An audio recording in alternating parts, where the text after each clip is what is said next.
Please take your seats. The program will begin in 15 minutes. Please take your seats. The program will begin in 10 minutes.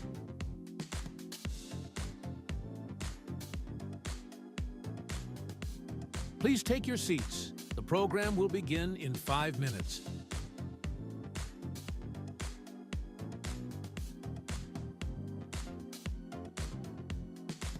Please take your seats. The program is about to begin.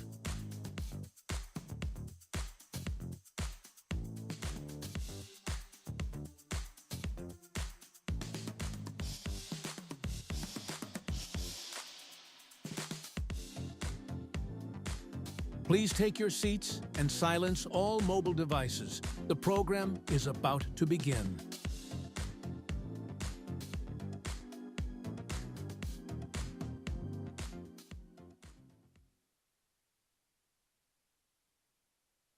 Please welcome back to the stage TechCrunch Transportation Editor Kirsten Korosek.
Please take your seats. The program will begin in 15 minutes.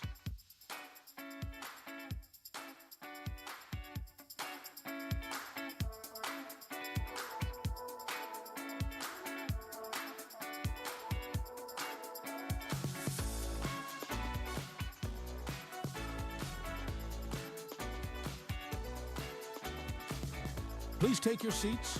The program will begin in 10 minutes. Please take your seats. The program will begin in 5 minutes.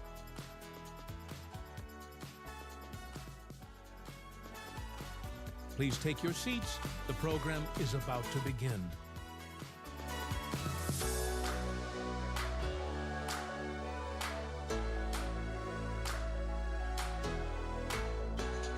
Please take your seats and sign.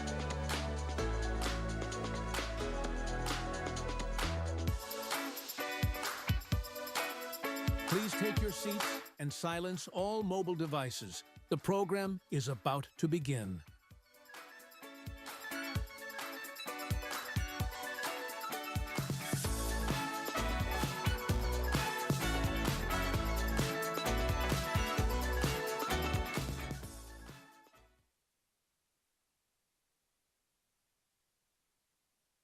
Please welcome back to the stage TechCrunch Transportation Editor Kirsten Korosek.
Please take your seats and silence all mobile devices. The program is about to begin.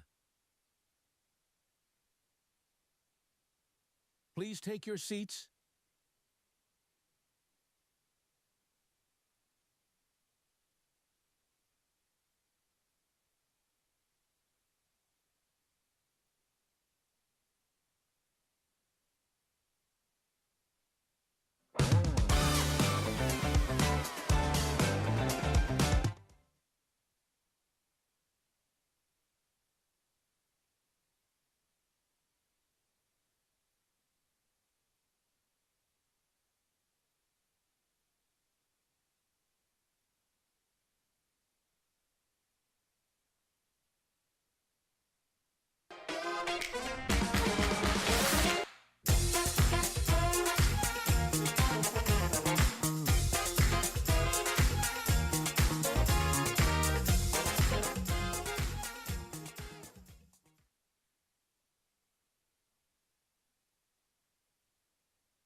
At Google, AI isn't a tomorrow thing, it's a today thing. And sure, we can ask for answers to life's tough questions. But today, we can also ask it to do tough things.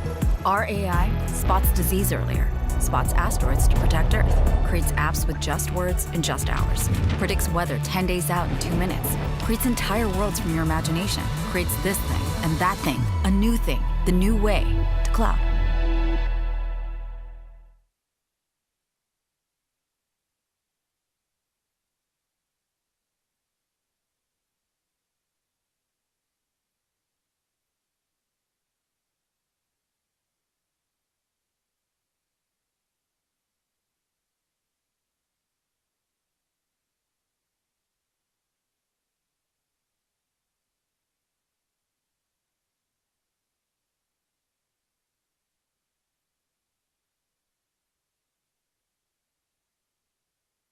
At Google, AI isn't a tomorrow thing, it's a today thing.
Committee. Ag Committee's top funder, Uber Technologies. Financial disclosures are available at sfethics.org. Here's why Prop L is a dead end for San Francisco.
ever. People had said that it couldn't be done. Fast forward probably 15 years was the launch of Westlaw Next. So processing power, data storage, and network bandwidth have increased a lot. And this has opened up doors to newer approaches in machine learning, such as neural networks, which Labs is actively employing today. Today, AI is everywhere in our lives and everywhere in businesses. And we are going to help to make our customers more efficient, help lawyers to do their research better, help tax and accounting services to serve their customers better. Really, we are focusing on AI. I really see this is a great opportunity for TR Labs, and we are just getting started.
Please take your seats. The program will begin in 5 minutes.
Please take your seats.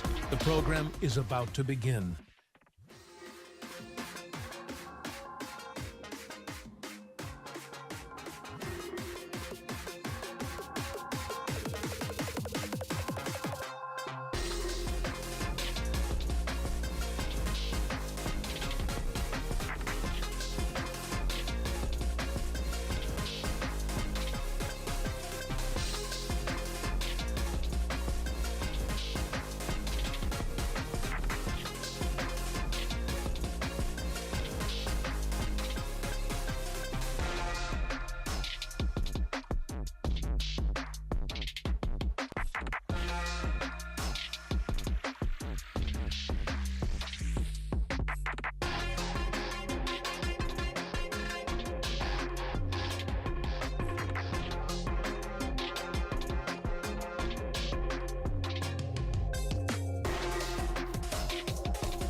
Please take your seats and silence all mobile devices. The program is about to begin.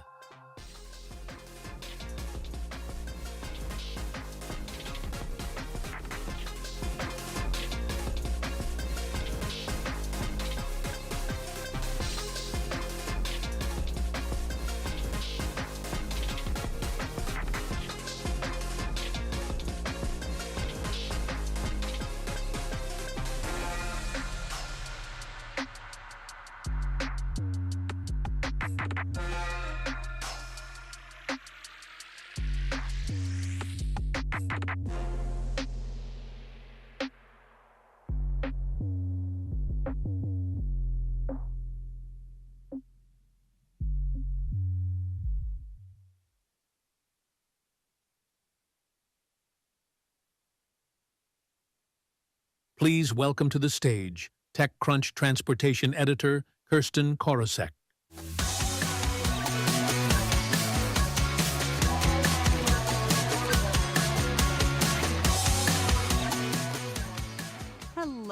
and welcome to the SaaS stage. I'm Kirsten Korosek, as you can see, and I'll be your host all day today.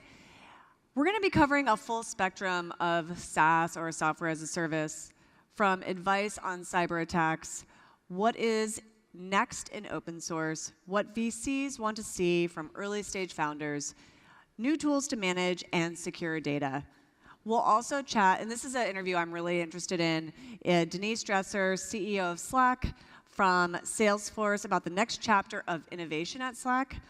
Vanta co-founder and CEO Christina Cassiopo, about what it has been like to build and scale a trust management startup.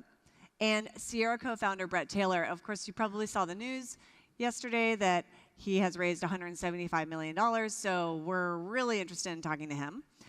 If you miss any of the content from today, go to the app where you can have video on demand and catch up on anything you missed. And of course, I said this all day yesterday, don't forget to network. There's tons of places around Moscone to network, and we have the Deal Flow Cafe, we have little nooks and areas all around. Networking is a huge part of Disrupt, so please do that. All right, well, our first panel today, so you're going to get hacked, is going to be moderated by one of my favorite people, Zach Whitaker. Cyber attacks are inevitable, and he writes a lot about them. But disasters, in his contention and our guest speakers, are avoidable. Hear from experienced security defenders who have built and grown security teams and what you need to know to get ahead of cyber attackers before they strike. Heather Gant-Evans, CISO at Marqeta, and Darren Gruber, technical advisor in the Office of Security and Trust at MongoDB, are joining us on stage, along with our moderator and security editor, Zach Whitaker.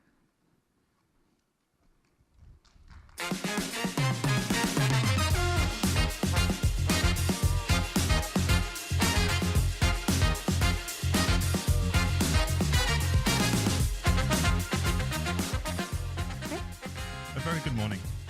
I want to start with a simple fact. Some of the biggest data breaches of all time happened this year in 2024, many of which were caused by some of the same security problems we've been dealing with 10 or more years ago. Heather, thank you so much for being here. Why are we still dealing with some of the same security problems as a decade ago? Well, I think ultimately investment in security can be a hard sell.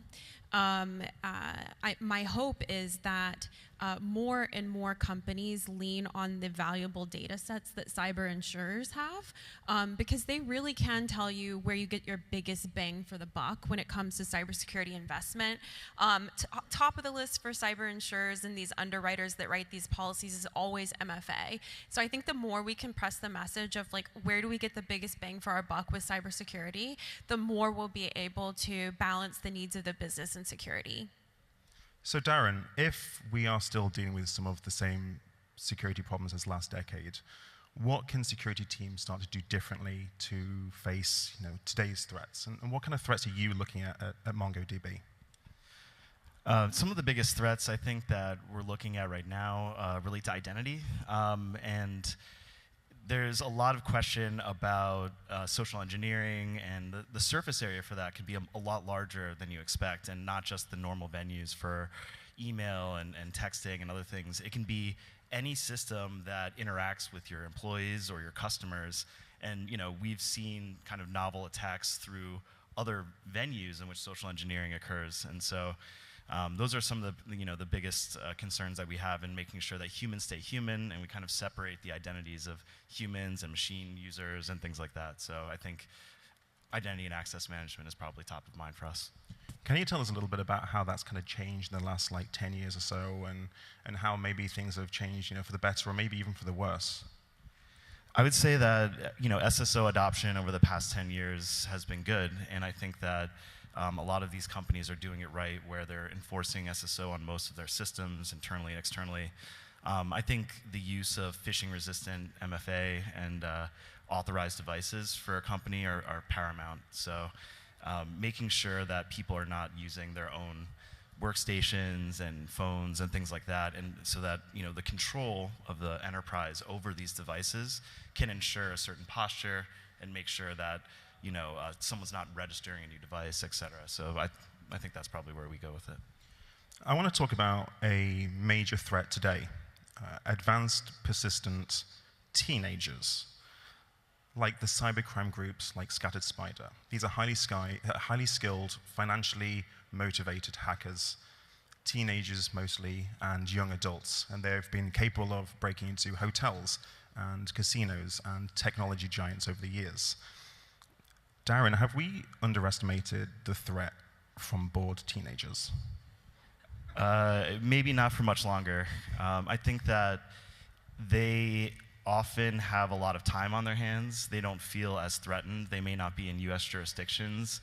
And that, they tend to be very technical and learn these things in different venues other than kind of traditional computer science education and things. And so they're highly skilled.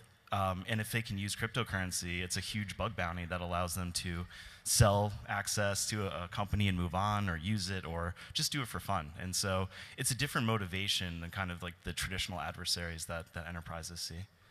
One of the things I find fascinating about the advanced persistent teenager threat is like what we saw with Lapsus Group, and how the motivation was so chaotic.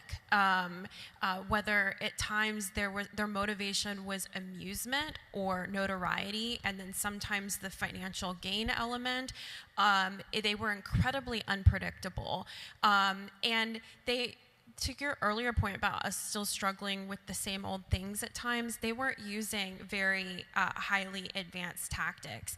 They were tricking telecom providers into swapping SIMs and then making phone calls posing as help desk, or doing phishing attempts,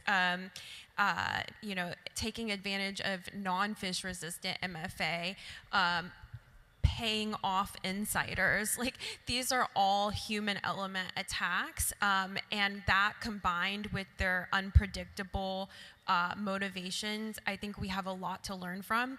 I also want to highlight that for those particular teenagers that they were able to identify, it was identified that they were neurodiverse. Our threat actors, they don't care that you're not good at a mixer.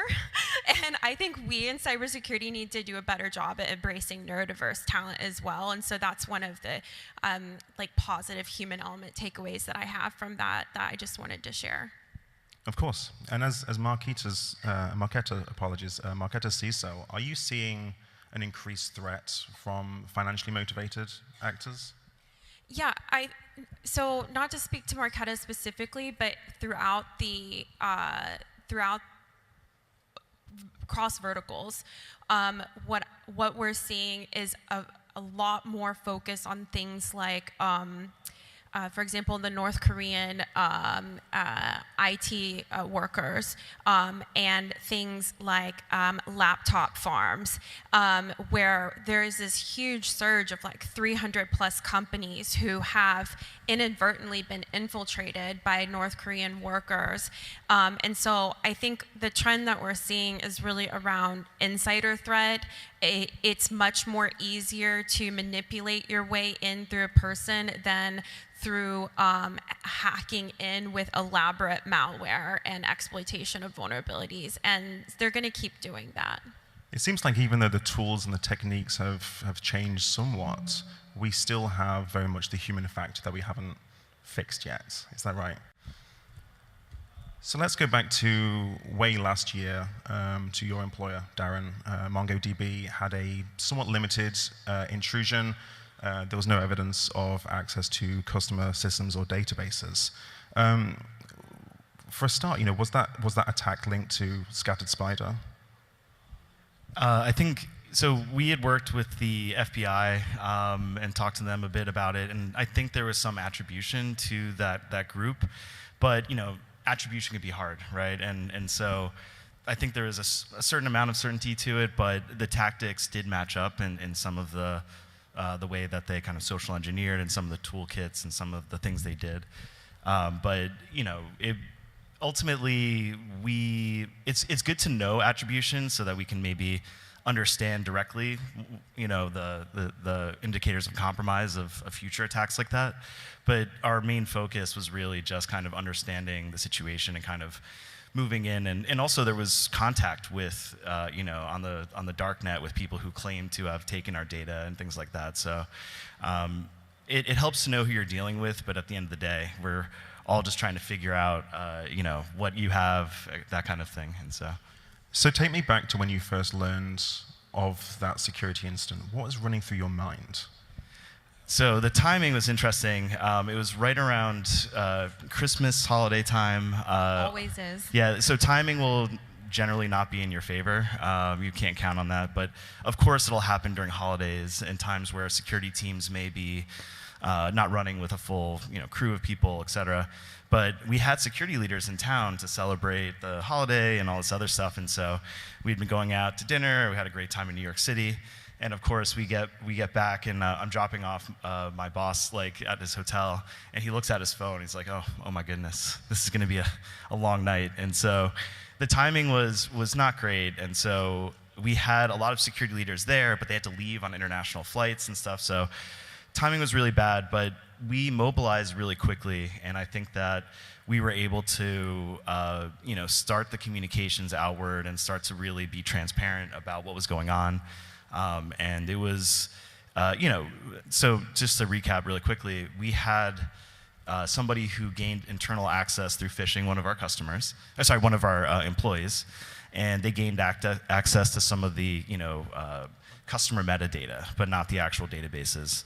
And so they had a certain amount of time inside of the internal network to be able to, our internal applications in order to try and see things, but thankfully the incursion was pretty limited.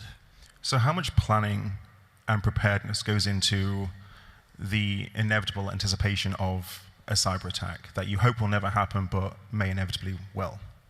So I've been at Mongo for 4.5 years, and it had been almost 4 years until something of this magnitude had happened. And I think we had done a good job with pushing everyone to SSO and a lot of those other hygiene things.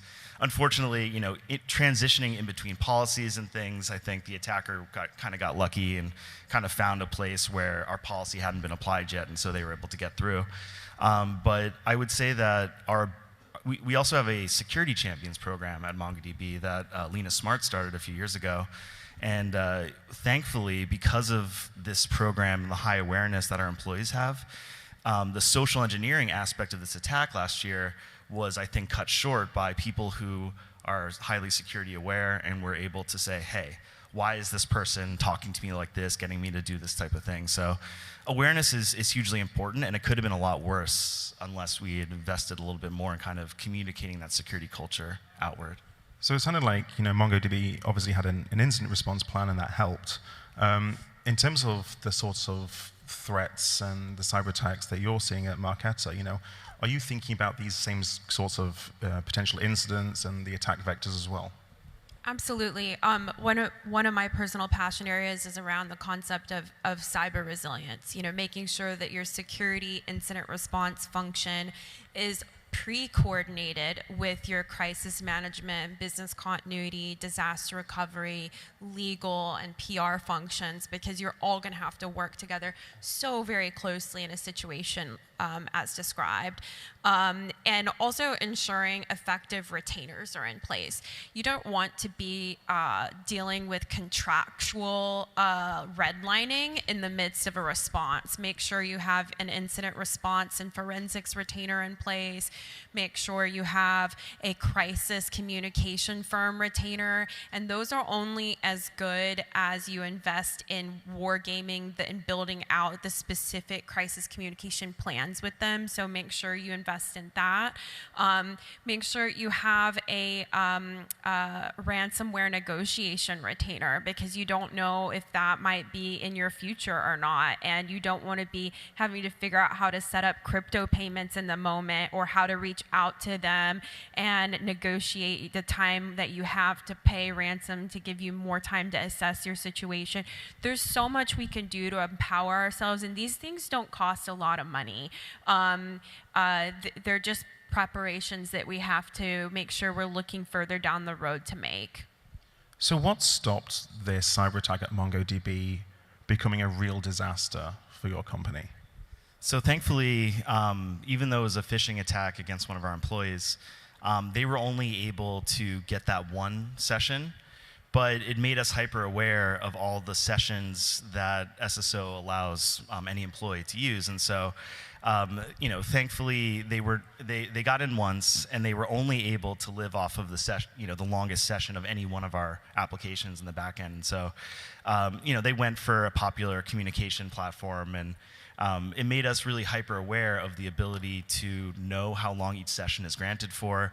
But we realized at a certain point their time had run out, and they had kind of no ability to get more information. So thankfully, we had found all their sessions, we had stopped them, and so we had a high degree of certainty that no other indicators of compromise amongst other employees or systems.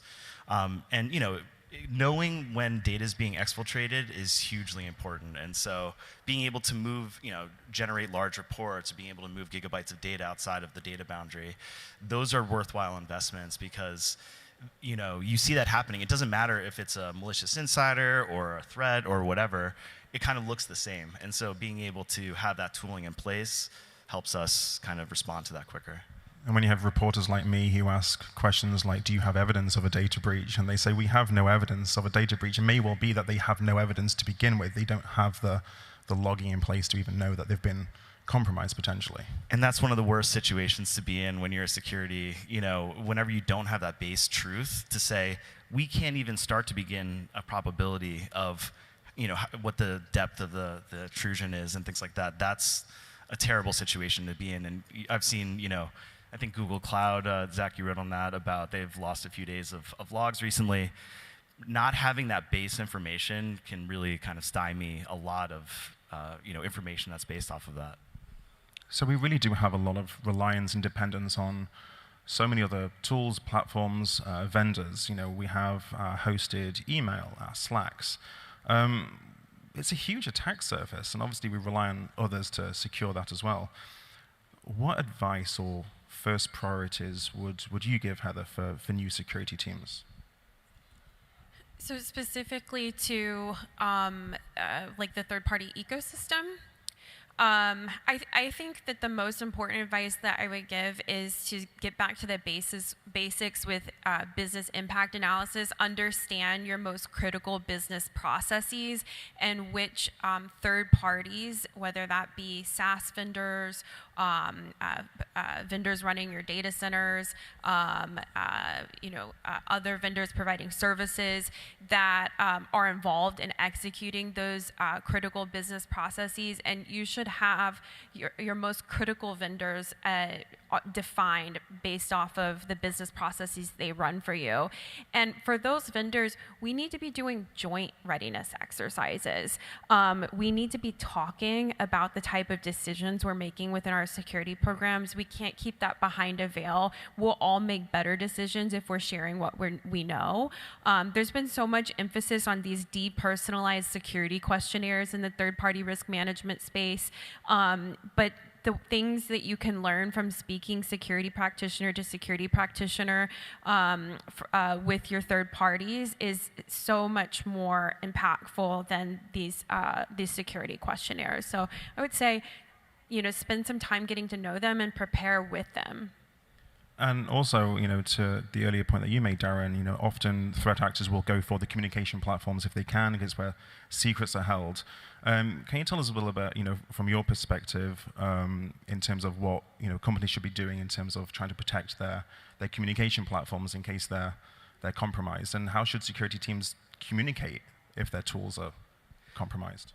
That's a really good question. And Heather was talking a bit about resiliency. And unfortunately, some of these platforms, they're kind of single points of like the company does business through this thing. Unfortunately, whenever you suspect one of these platforms may be compromised, you might have to jump to a whole different thing and onboard a bunch of users to a different place so that you can at least rule out kind of a deep infiltration in some of your main things. The way that we can monitor some of those communications platforms, I think, might be aided by automation, where you have kind of an understanding about the content within each channel, and making sure that you apply principle of least privilege to, okay, so this is a channel talking about a certain project or whatever. Make sure that only people on that project can see it. Now, easier said than done with kind of the self-organization that goes on these platforms, but using automation to understand where sensitive data is being talked about and making sure that you're scoping that access as much as possible. Can you stop people from doing it? Maybe not, but I think that at least having awareness is the first step. Same question, Heather. You know, in terms of having your communications platform potentially compromised, how then can security teams, you know, communicate securely with each other from that point on? I think the how is so much easier than the when, if I'm being honest. The how can be as simple as having designated a specific encrypted messaging app on security team members' phones that you plan to go to in the event that you suspect in-band communications are compromised, or it can be as robust as having a separate instance of Office 365 or a secondary G Suite instance for specific people that would be likely to be involved in such response. I've seen enterprises have that just at the waiting. There's also crisis communication platforms specific for these type of events, and so you can plan ahead for all of that and include it in your cyber incident response plan, which, by the way, everybody on your team should have printed out, because once again, you might have a situation where you don't have access to your document repositories if things are, you know, encrypted, et cetera. And so making sure that they know their checklist of where they go and who they contact and the steps that they need to take. Even for your retained responders that might help you is really critical. But the when to move to out-of-band communications, that's the really challenging part. It's sometimes you suspect, but you don't know. And nowadays, with these internal messaging applications we all use at work, many team members like to do things like change their name on those messaging apps to something more personal. Just that one very benign feature could allow someone with access to change their name to your CEO's name, right? So things like that can make it very hard to discern if the communication has been, if the communication platform has been truly impacted because it looks legitimate at first. So these type of things are difficult. You mentioned that transparency is so important in incidents like this, and I think with MongoDB's incident, transparency was really clear there. You know, I think you kind of explained the situation as you knew it when you knew it. What are you doing differently now following that incident? So thankfully, we haven't had anything quite as large as that event, but we have gotten better at kind of those muscles around crisis communication and involving legal at the right time and formalizing a lot of the things that we had discovered and not having something that large for a few years. I think we're in a lot better place. And also, you know, the follow-on effect in kind of the way that the attacker was able to get in, we've since addressed through policy and through kind of stronger protections in IDP. Making sure that that same threat model would not succeed again. And we're also a lot more aware of the surface area for which we can be, talked through. Our employees, a third party was actually compromised, and that's how we were, attacked. And it was not expected, I think, for us. And so we had trusted this third party, and of course, they were themselves a victim, and then we became a victim. So I think that we're a lot more aware of our internals. We've done a great job, I think, of trying to scope down access literally as much as possible through human means and automated means. And so principle of least privilege is definitely going to reduce our exposure for going forward. So this year obviously has been year of the data breach. We've seen some of the biggest data breaches of all time. With Marqeta, have you learned from some of the things that you've seen, some of the data breaches out there with other companies? Have you taken on board what you've seen out there and applied some of those protections or changes to your own company? Absolutely. One of the biggest focus areas I have right now with regards to what I'm learning from external to Marqeta is with regards to how to train our HR recruitment functions on how to spot these North Korean IT workers applying for IT positions. And so that is a big concern at the moment. As I mentioned, 300 plus companies have been victimized thus far. And so that's just one example of how you see what's going on for other people, and then you say, okay, what can we do to educate ourselves? And to Darren's point, so much of it is about the security awareness, right? Training a muscle to be on the lookout for these type of activities for recruitment teams, for example, having very targeted and specific security awareness training to talk about how be suspicious even of third-party received emails, right, is very, very key. So continuing to develop those targeted awareness campaigns based off of what we're seeing, I think is oftentimes even more important than some of the technical control implementation, because technical controls will always fail as well. So what is old is new again, but there are new technologies and threats. With the North Korean example, deepfakes is actually a big part of that, using AI to create fake imagery or fake people to trick others into thinking that they are someone else. What else is at the top of your security worry list? I think for me right now, at the top of my security worry list is how segmented and decentralized the identity security ecosystem of technology is from the data security ecosystem of technology. To Darren's earlier point, identity security is such an important area to get key signals on how access could be anonymous or anomalously leveraged.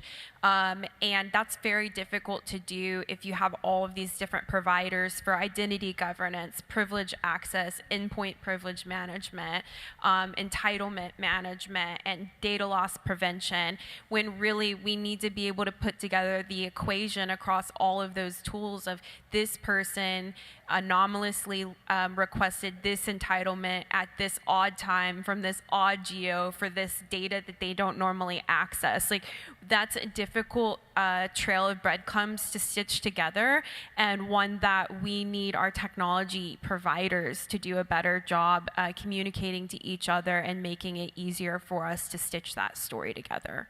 Yeah. And very much the same question for you, Darren, as well. In terms of like what you're seeing, what do you think could be what we could be doing better in terms of identity protection? I think that there's still some friction, well, not friction, but I think there's still pushback on some of the inconveniences that come through all these multi-factor biometric point of presence pushes and things that, oh, every single app is going to force me to re-sign in or to use an authorized device. I think that unfortunately, it's still a necessity to kind of inject a little bit more of that inconvenience to make things more secure, or a lot more secure. I don't think that it's necessarily a human problem, and I think that technology is making this faster, right?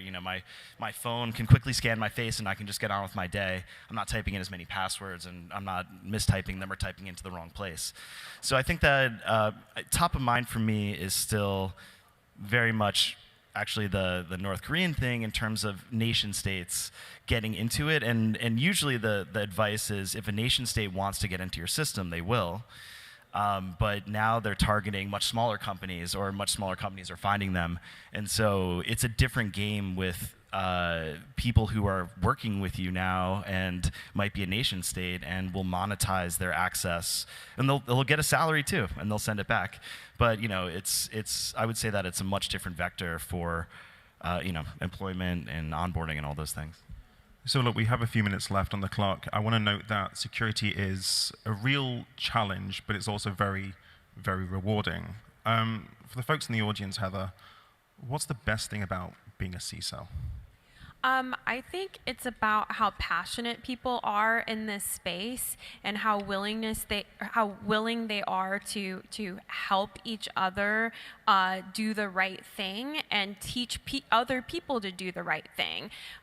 There's nothing better than being on a team of people that are willing to put down what they're working on for a moment to answer your question, because they have just that missing puzzle piece of knowledge that they're so excited to share with you.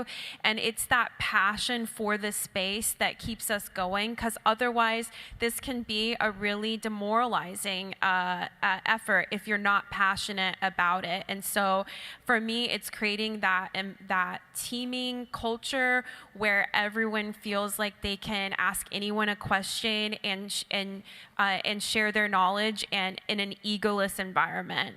And I think diversity is a big part of that, and having people from different backgrounds and different areas and expertise as well to help with security problems that change every day.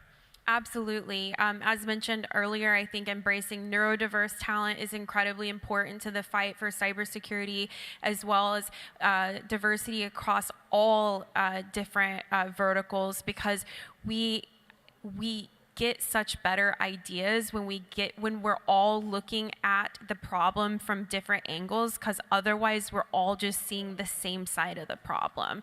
So that creating that high performing team culture is absolutely required for us to be successful in this fight. And for you, Darren, what gets you excited about work every morning? I think my teammates and the people that I deal with, and kind of that excitement around security is really great to be able to use. Computers were one way, but now we're in social engineering, now we're in deepfakes. It's this wide variety of things, and of course it can be overwhelming, but it's a challenge as well. And I really enjoy that challenge and trying to be, one step ahead of whatever's about to happen, and build technology to make it safer for everybody. And you're still learning new things every day? Nonstop. Honestly, learning has been way more now with AI and things, just to teach myself, and so it's been great. See, security isn't all doom and gloom after all. Thank you so much for being here. Thank you all. Thank you. Thank you. Thank you.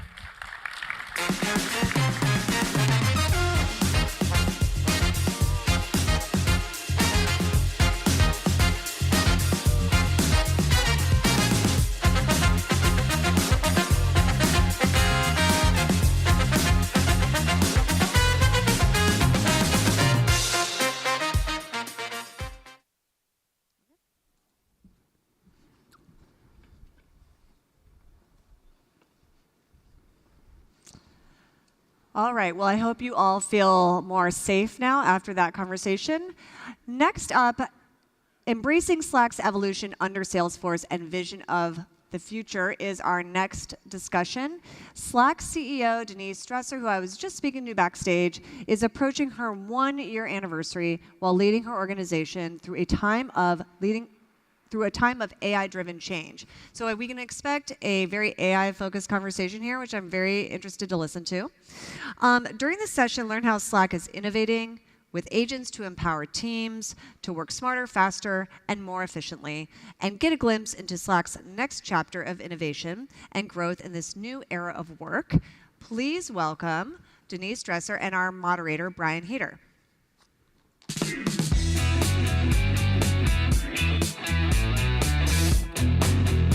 Morning. Yeah, we were talking backstage, and I wanted to ask you, but I'm saving it for the stage. I'm sure people constantly approach you with feature ideas. Yeah. What's the wildest feature idea you've gotten? Well, it wasn't a wild idea, but it was very passionate, and so much so that one of our favorite users came to me and really wanted to have scheduled replies in Thread.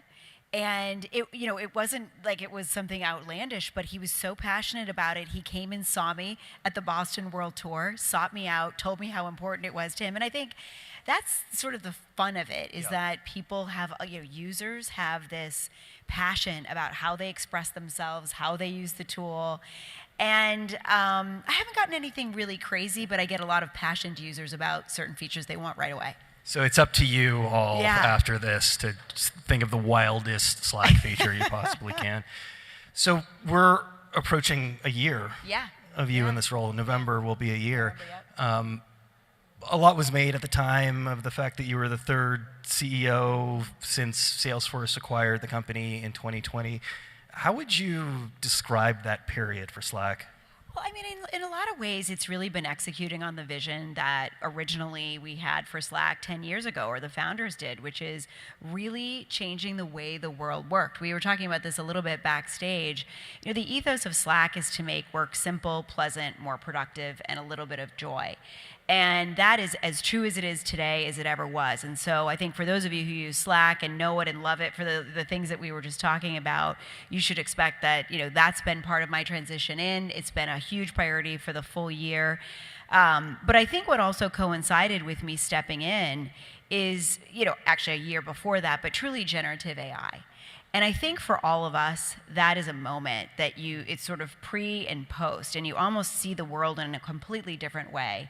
And for me, I felt that I was joining Slack at this inflection point. It was coinciding with the 10-year anniversary of Slack, if you can believe it, but also this moment in time where really Slack has a responsibility, I think. We've led the way the world works and disrupted the way the world worked, I think for the better. But carrying that forward in this age of AI and really leading with that capability natively in the product so you can think about how AI can work for you. And it's also been about executing on the vision that is, again, part of the evolution of Slack, really driven by all of you, our users, which is Slack as a work operating system. And that's been a really big focus for us, is evolving from messaging, which is incredibly important, but truly an operating system that brings all of your work together. And, you know, companies like IBM at the largest extreme with 250,000 employees using Slack beyond just messaging, but integrating workflows and applications. I think they have something like 9,000 workflows automated in the platform, integrating with 3,000 applications, bringing that all into Slack and having it serve as its work operating system. And so, again, it's sort of the coalescence of this moment in time with AI, which can take that to the next level. And so, you know, my focus has been making sure we do that and stay true to our users. Like you said, generative AI, ChatGPT have changed the game for a lot of industries. But it really feels like we're in the middle of a bubble right now. You know, when we look back 5-10 years from now at this era, will it have been a bubble? My point of view is that there's something different about this, and this is the accessibility for all of us. It started with consumer AI, where you could really understand how to use it. And then for us, why I think it's not a bubble is that, you know, as I mentioned, one of the ethoses of how we build our product is deeply listening to the users. And if you think about the product we released with Slack AI, was very specifically targeted at bringing generative AI into the platform, but addressing a long-standing piece of feedback from workers in the world, which is something like 50% of workers cannot find the information they need to do their job, right? It's just difficult. And there's no shortage of ways that people can reach you. So when we built Slack AI, we built it to address that steepest part of the curve and said, if we can deliver real productivity improvement in the flow of work in Slack, we're onto something. And that's in fact what we did with launching Slack AI. And so it's got generative search right in the flow of work, so you can search all of your conversations, all the files you share, any of the applications you integrate. And then of course summarizing channels and recaps, which I use every day to stay on top of things.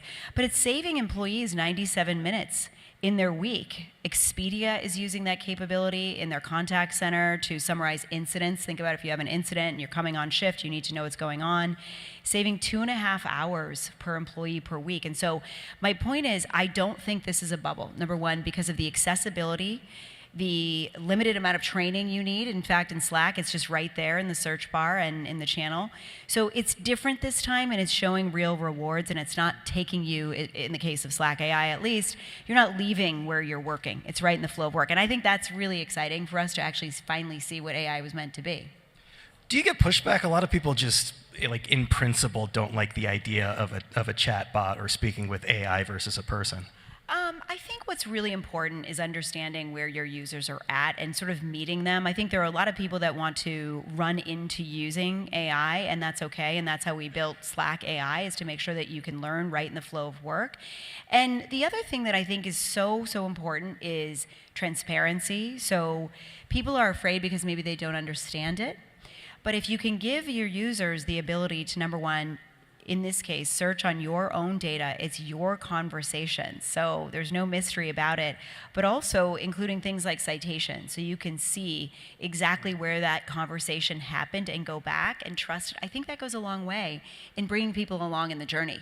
I think there's a sense of transparency you also have to have. Like, it needs to be clear that you are talking to an AI and not a person. Yeah, exactly. I think, first of all, I think we've learned a lot about, AI, like everything, involves change management and thinking about it from a leadership perspective. Every single CEO I meet with is thinking about how do we bring AI into the organization? How do we create a better employee experience, a better customer experience, and deliver real productivity? But they want to do so in ways that are trusted and that is relevant to the work that we are, that's happening. And so I think it requires real thoughtfulness of leading, setting clear guardrails of what we're trying, what you're experimenting with in your organization, and then showing the real results to bring people along in any kind of change management to establish trust, the transparency of what you're doing. And this is going to be an evolution. It's a new way of the world of working, and I think it's exciting, but we can learn a lot from previous chapters of transformation and apply that here. Do you worry that it might be a little too early stage in terms of sending false positives? I don't necessarily think it's early stage. I think it's important to be, the one thing I think is really important is if you think about when all of the capabilities really came on market 2 years ago, there was a lot of experimentation, but what it lacked is sometimes the orientation around true use case, true business case. What are we looking to solve? So when you go back to the principles, I think what is successful, I wouldn't say too early or too late. I think what's really relevant is what is important for your organization and what are some of the areas of low-lying fruit that you can automate right away and onboard your employees into that. And I think that's something that when we see customers having great results, they're thinking about the actual use cases that they're solving and delivering real value. I ask from the standpoint of there was, I'm blanking on it right now, but there was the Google Gemini search, and it was telling somebody to put something on their pizza. Do you remember that? Yeah. How do you safeguard against those kinds of issues? Yeah, I think it's really important. We have, significant safeguards in terms of preventing hallucinations and driving accuracy. It certainly comes with having that built in the product, but also making sure that you're very transparent. This is based on the relevancy of your conversations, trusted in your trusted data, grounded in your data, and then again, providing that feedback loop for feedback and of course, transparency. And I think trust is our number one value as we think about deploying these types of capabilities. And when you begin to onboard users into this world and they can see it in a transparent way and trust it, I think they're more comfortable using capabilities like what we have. How do you safeguard against biases? Yeah, I think, again, this comes down to having the right level of governance around your data, your conversation, making sure that you have safeguards around how you build your capabilities in the product, and providing that transparency. And I love that. When I use Slack AI, for me, being able to go back to the original, in fact, I onboarded myself. So if you think about 10 years of history of Slack, in Slack, and that's how I onboarded myself into the company and thinking about finding the decisions that were made, why were certain products made, why do people love certain capabilities, or what is the feedback? All of that is based on the conversations that have happened in Slack, and I think that is important, it's relevant, and it's your conversation. We were talking about really big numbers when you discussed the number of agents that were created. I think you said at Salesforce, was it like 10,000 or something like that? That's a big number. It strikes me that that's kind of impossible to completely vet everything that's coming through. Well, I think what you're referring to is what we launched today, which is Agentforce, and I can explain. Agentforce is a new layer of capability in the Salesforce platform to be able to have out-of-the-box agents that can act autonomously on your behalf, in the case of a service agent acting on your behalf based on your data, but also a platform to build agents and to build models. And so at Dreamforce, what we had was, we really believe that, again, this gets back to building and taking users on the right journey and understanding how the technology works and having them experience that. So at Dreamforce, at our conference, we had 10,000 agents built in Agentforce at the conference, and I think that was a really great opportunity for users to truly understand the power of this platform, which is moving beyond a chatbot, but truly into agentic work and working autonomously on your behalf. And I think we are just in the beginning of this agentic era, but I think it holds great promise for productivity and what we've all been hoping that AI would deliver for us. Is there a vetting process though? Like Apple in the App Store, they check all of the applications that come through. It's built on our trust layer, and it is employed. So, for example, for the Agentforce service agent, that is built on the Salesforce platform. So, if you use that, it is everything that you've done in Salesforce has led you to this moment. It's all of your data, your business processes, your rules, your governance, and the trust layer. So anything you build is based on that. And then, of course, anybody who's building something is building it on their own infrastructure. Mark is very outspoken when it comes to the competition. Recently called Copilot Clippy 2.0 and accused it of spilling data everywhere. Do you generally share his thoughts when it comes to Microsoft's approach to the space? Well, what I think about is sort of back to what I was talking about with Agentforce. The difference about how we're thinking about Agentforce is it is a platform that is leveraging your data to actually take action on your behalf. And I think this is the evolution of this chapter, which is moving beyond chatbot into true agent activity that's delivering real productivity. I mean, I think one of the examples that I think is really, really compelling is with Wiley. And I've got 2 kids in college, and so we've certainly done our fair share of books. But this is really their Super Bowl, and they use the Agentforce service agent to help them during this spike. And they saw that they were able to resolve cases 40% faster. They saw a 40% improvement. This is beyond just searching and a chatbot. This is actually grounded in the business logic of the company and taking action. And I think that's the next frontier, and that's what I'm really excited about with Agentforce. And certainly, as it relates to Slack, I think about the power of being able to bring, if you think about Slack is where the world is working. And not only is it a work operating system, but now in this age of AI, think about it, you could have a teammate in a channel working on your behalf, doing things like helping employees onboard, helping you find things, having an assistant or a personal assistant. And I think that autonomous action is really that next frontier, and that's what I'm really excited about. It's I guess the spilling data everywhere thing that kind of like jumps out at me. Obviously, privacy and security are really important. In the case of like Disney, for example, when there's been a breach, how do you regain the customer's trust? Yeah, I mean, first of all, Disney is a wonderful Salesforce customer using the capabilities across, the theme parks. Are they still using Slack? They are. What I would say about that is there's information in the press, and I would let Disney speak for themselves. I think the most important thing, though, is that in that incident, there is no identified vulnerability within Slack. We have the highest level of standards as it relates to security. We have some of the most demanding regulated industries and government agencies using Slack. But at the end of the day, cybersecurity and security in general is really not only just about, it's a two-way street, it's really mutual responsibility about the product and making sure that you build the highest standards in the product, but also how you govern all capabilities that you're using internally. I'll get off the Microsoft topic soon, but just lastly on that front, again, being outspoken in the press, you commended the EU for the way that they are looking at Microsoft from an antitrust standpoint. What is Microsoft doing with teams that you feel like they're not necessarily playing fair?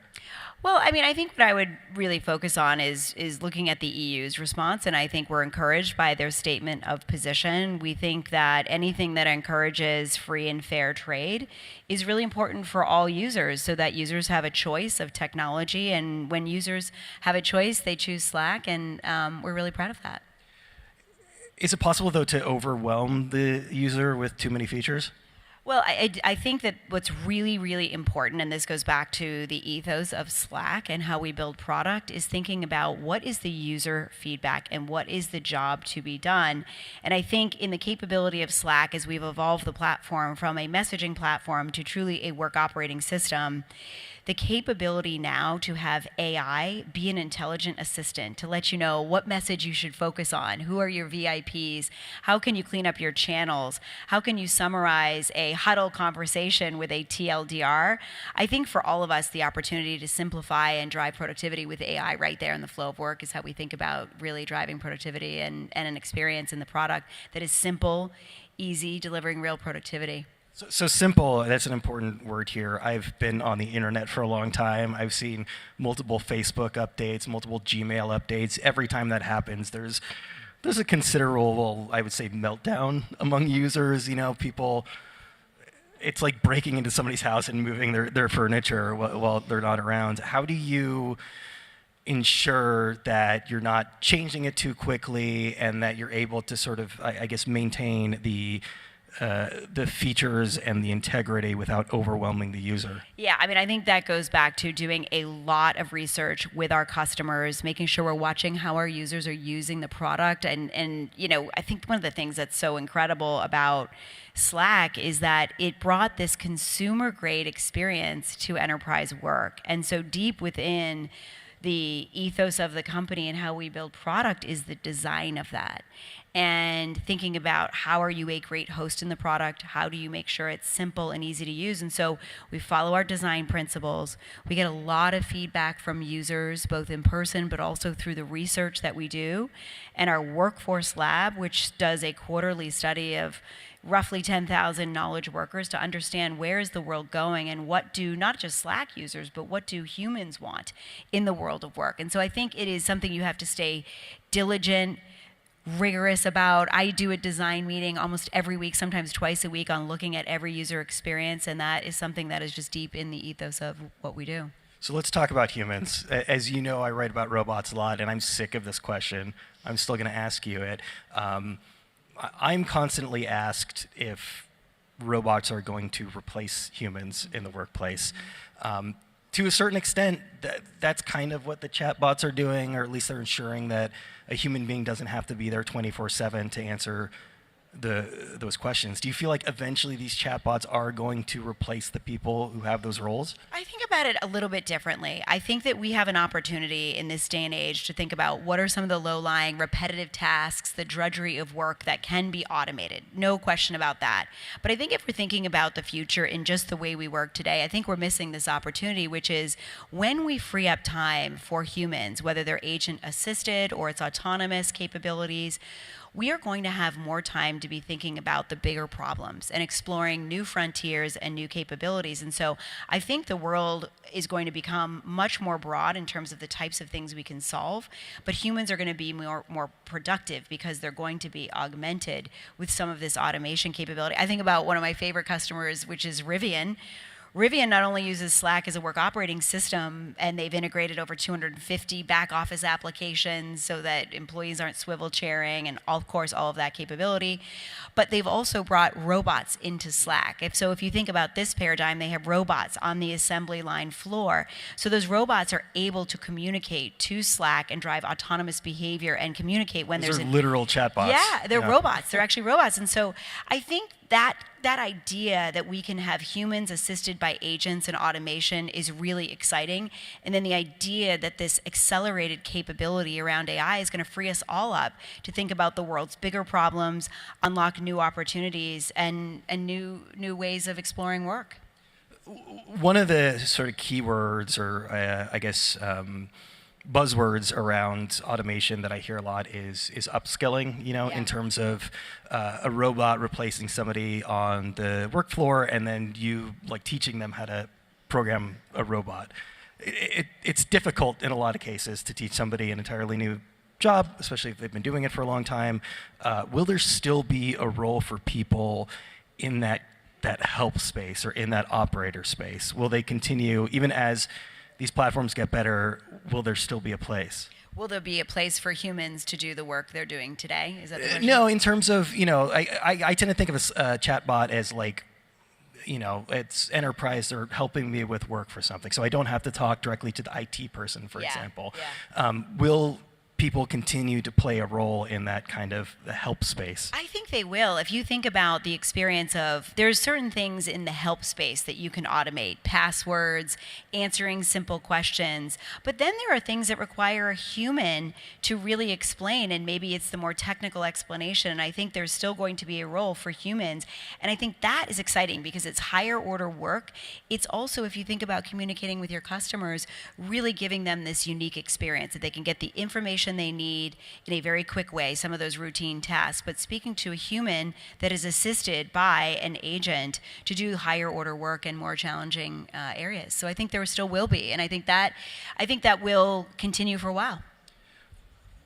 One of the things that we like to do in our profession is talk about something being a something killer. You know, a new technology comes along, it kills the old technology. In the early days of Slack, there were a lot of conversations around it being like an email killer. It seems now that you and Slack maybe have taken a more kind of magnanimous approach when it comes to not killing these technologies, but integrating them into the platform. I think that's well said. Listen, I think that Slack has always had the approach of being the 2% of your IT budget that makes 98% of it more value and obscuring complexity. And so for us, it's really about bringing the work into where you're already working and making it very easy to search and get insights across the capabilities that you have in Slack, being able to take action and collaborate around that area. And so I think it's really important for us as we build a product that recognizes that one size does not fit all, but truly understanding where users are and making it as easy and simple to bring all of your work into one place. And, you know, I even think about our own experience at Salesforce, and not just email, but obscuring capabilities, the back office applications, things like approvals, where we brought Coupa, Concur, and other approval applications right into the flow of work. We're not replacing those applications. We're using that capability. But what we're doing is making it very simple and easy to get your approvals done. And just that alone, we saw a 90% increase in speed of approvals. That's really good for all of us that are working because your expense reports are getting approved faster, your POs are getting approved faster, and you're driving productivity back to how do you bring automation into the world of work to drive productivity so you can focus on the more positive things. So I would say that deep within the focus of what we always think about is Slack, we want to be an open, an interoperable platform that gets more value out of everything that you're doing and helps you do your job and deliver productivity. And I mean, the productivity is pretty staggering for users of Slack. They're 50% more productive. How do you quantify productivity? Yeah, we have our customers actually self-report, and so usually it's about they take certain processes that they're doing faster, they're able to get through information faster, and that example of 90% approvals for us is a perfect example of that. But I think that, you know, users are looking to reduce the complexity, the number of systems that they're using, and get their work done, and that's what we're focused on in making Slack able to do that. I know this predates your time at Slack, but I don't think Salesforce just generally. Is it fair to say that the pandemic was a transformative moment for the company? Well, I think the transformation started when we started the company, which was transforming the way people work, and the pandemic certainly accelerated that. But we were already on the path to building what I said earlier, which is a work operating system, which is going beyond just messaging, bringing in your data, your files, integrating your back office applications, your low code, no code. I see a lot of people shaking their heads. So it really, what we were on that path, I think what has really accelerated capabilities is certainly the advent of AI, which is a huge area of focus for us.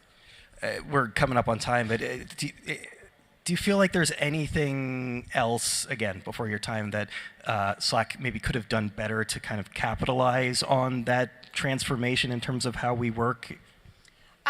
You know, I think you said this well. It's the balance between making sure that we keep the product very simple.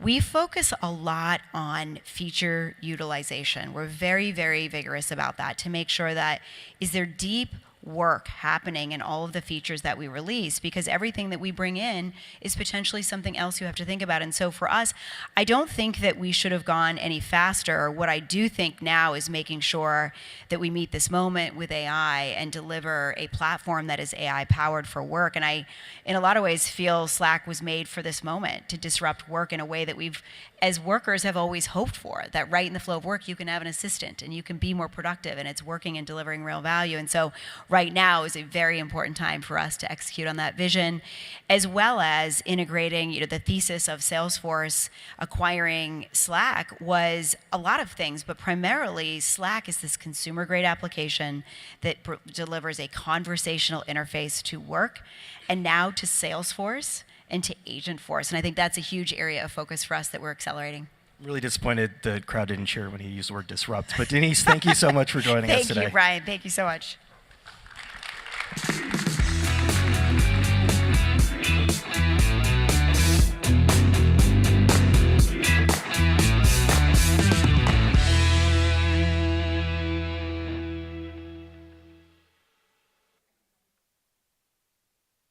Next on the stage, a partner session with Single Store.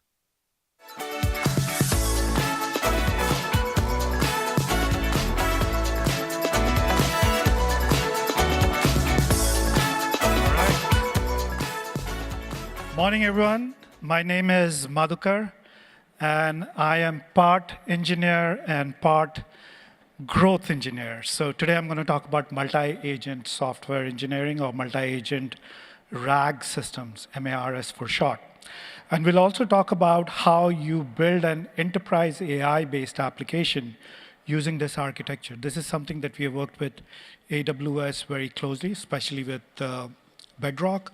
So we'll talk a little bit about an actual system that we have built out with a reference architecture that anybody can then go in and start off as a starter.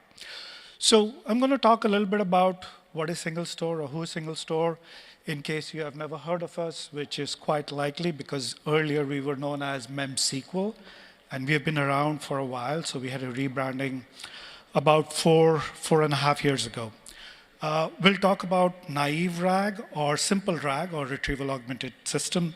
Then we'll talk about what are the requirements for enterprise RAG. That's based on our experience of what we have seen working with very large companies doing RAG now and have either been in production or they're about to go into production.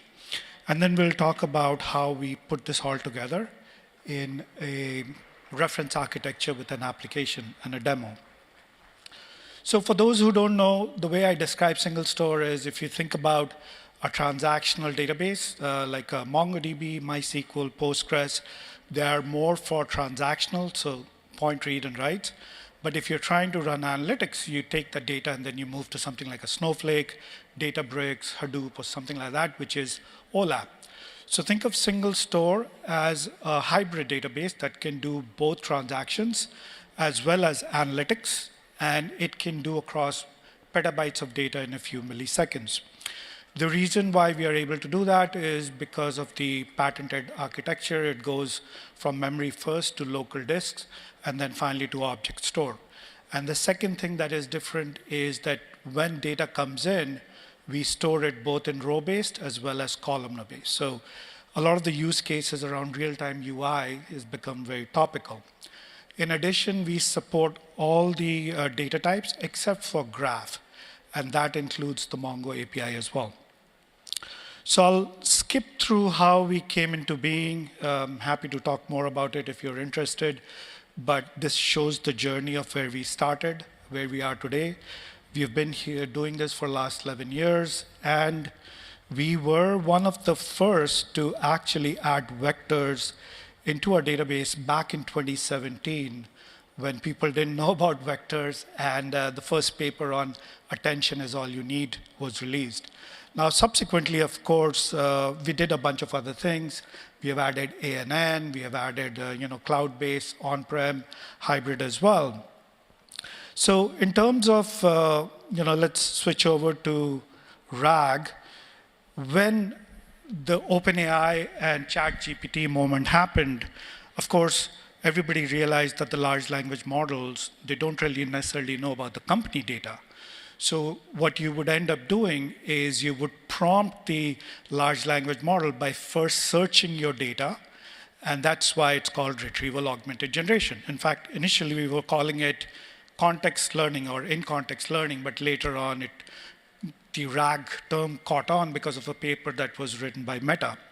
And typically, because of the transformer architecture or the transformer model, semantic search had a renaissance in the sense now people realize that if you have very large amounts of structured data, or sorry, unstructured data, which is, it could be audio, video, text, PDFs, files, or even PowerPoints, then you chunk them into vectors, which is basically floating points, and then you do some sort of either a dot product or you do cosine similarity to figure out the distance between the objects, and then come back and say, yeah, it looks like you're talking about canine, but that's also a dog, which is also an Alaskan Husky, which is very, very different from an exact keyword search.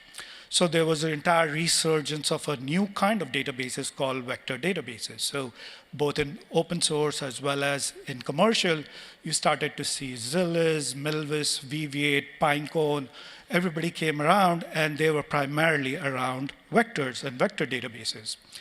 But people start to realize when we were working with companies that your AI system or whatever services you're building is as good as your data because everybody has access to the same large language models. And now you have Ensemble, plus you can do fine tuning as well. But to take that data, which is across petabytes, really requires both ETL or extract, transform, load. It also requires parsing that data continuously, then chunking it. And there are several different strategies for chunking the data. You need some sort of an embedding model to convert them into vectors or embeddings. And then you need to index them as well. And then after the indexing, you are then doing some sort of an ANN or exact KNN search, which gives you the similarities in terms of rank. So obviously, when this started to get into what I would call the enterprises, there were other big requirements that enterprises have, which is, hey, before I open my chatbot to the employees, I want to know that they are not asking about the weather in New York, because that they can do somewhere else. It's specific to the enterprise. Plus, I don't want any sort of inappropriate questions or answers going back. So there was input and output validation. Then the second thing that came in was, wait a minute, this came to me about 6 or 7 months ago when I was talking to a customer, and they were like, everybody's talking about vectors, but guess what? 90% of my data is actually sitting in SQL database, or it's in structured format. And we have data analysts who have written 16 pages long of SQL statements. How do you expect a large language model to just deterministically just run that or generate that SQL on the fly and be able to give me that answer, the same accurate answer over a period of time? So you need to do hybrid searches. Then you need guardrails. And guardrails, there's a really good library by NVIDIA. It's called NeMo. And NeMo guardrails has been in use now for over, I think, about 15, 16 months. And it's a very standard thing to now apply for RAG. Then if you're doing dot product or cosine similarity, then the results that get back comes back with some sort of ranking. So just to know that you're accurately responding or giving the right context to your LLM, you need to also look at the ranking. And then maybe you do some re-ranking by a few short prompting based on questions that you continue to ask from the user. And then finally, you're doing evaluations. Evaluations are about, did I get the right question? Was it accurate? Was it appropriate? And if it is, then you feed it back to your maybe fine-tuning of your existing large language model that you might be using. So when it comes to enterprise requirement, it really falls under 4 different things, which is speed, accuracy, scale, and security. So when it comes to speed, you can think about it, of course, OpenAI released the OpenAI real-time APIs, where now you go straight from speech to getting an embedding, getting the answer in less than a second. And this is one of the enabling features for AGI, because if you want to be able to have a natural conversation with services, you need to have less than a second response times. But now if you're building enterprise RAG, you need to match that millisecond with your retrieval of the data, which the large language model doesn't know about. So now you have not only the advanced RAG, but you need to do that at the same scale and the same speed and the same accuracy that your enterprise is known for. So there are multiple different ways to think through it, like how do I take a response or a query, parallelize the operations? How do I take a few short prompting and convert that again into different parallel processes? And how do I cut the round trip to one single query where I'm doing both analytics, I'm doing transactional, I'm doing aggregate functions, all in single shot or one round trip? Similarly, when it comes to accuracy, if you have a Kafka stream of real-time data coming, which is a lot of companies that they do, you want to make sure that that data is represented because you don't want to give stale data. If I'm doing something like a real-time investment, and now I give a response 4 or 5 seconds later, when a second or 2 seconds earlier the market suddenly changed, then that's not only harmful, it actually leads to revenue losses. So there are some industries, especially around healthcare, financial services, where the tolerance of accuracy is near zero. And then finally, how do you do more deterministic results and continuous evaluation? Deterministic means I don't want to rely on the large language model to take text and convert to SQL, because even after last 12 or 15 months of several advancements, the text to SQL is still roughly about 30 to 40% accurate. And it hasn't, of course, it's getting better, but you cannot rely on very complex SQL. So you have these functions, which could be your deterministic SQL queries or hybrid queries, but each time you call them as a tool or as a function, which leads us to what we'll talk about, and that would be agents. Then, of course, scale. You have your Mongo, MySQL, Postgres, but you also have data lakehouses. You might have Hadoop. You have file systems. And now we are talking about, not a few terabytes. We're talking about 10 petabytes of data. And it gets bigger and bigger because you're getting Kafka and other streaming data poured into that as well. So now imagine if you want to do all of this and you also want to make sure that you have security. So you need to have RBAC, or you need to have row-level RBAC. You need to have also the ability for explainability. You need to have auditability. You need to have guardrails. These are all enterprise requirements, and this is just table stakes. And finally, if you now combine it into what is called the advanced RAG, you see all the data sources on the right-hand side, which is, or at least my right-hand side, which is the file system, unstructured, all the different file types. You might have JSON, because that's your transactional. You might have data lakehouses, and there's this huge disruption going on there with Iceberg. And then you have SQL data, and that SQL data could have different dialects. Now you merge all of that into what is called a contextualized layer, where you're doing a single shot or one round trip query, and you get back all of that data in less than a millisecond or less than a second. So when you put it all together, this is the evolving architecture that we have seen, where on the right-hand side, it's your contextual layer. You have data ingress, and you are doing it in a zero ETL manner.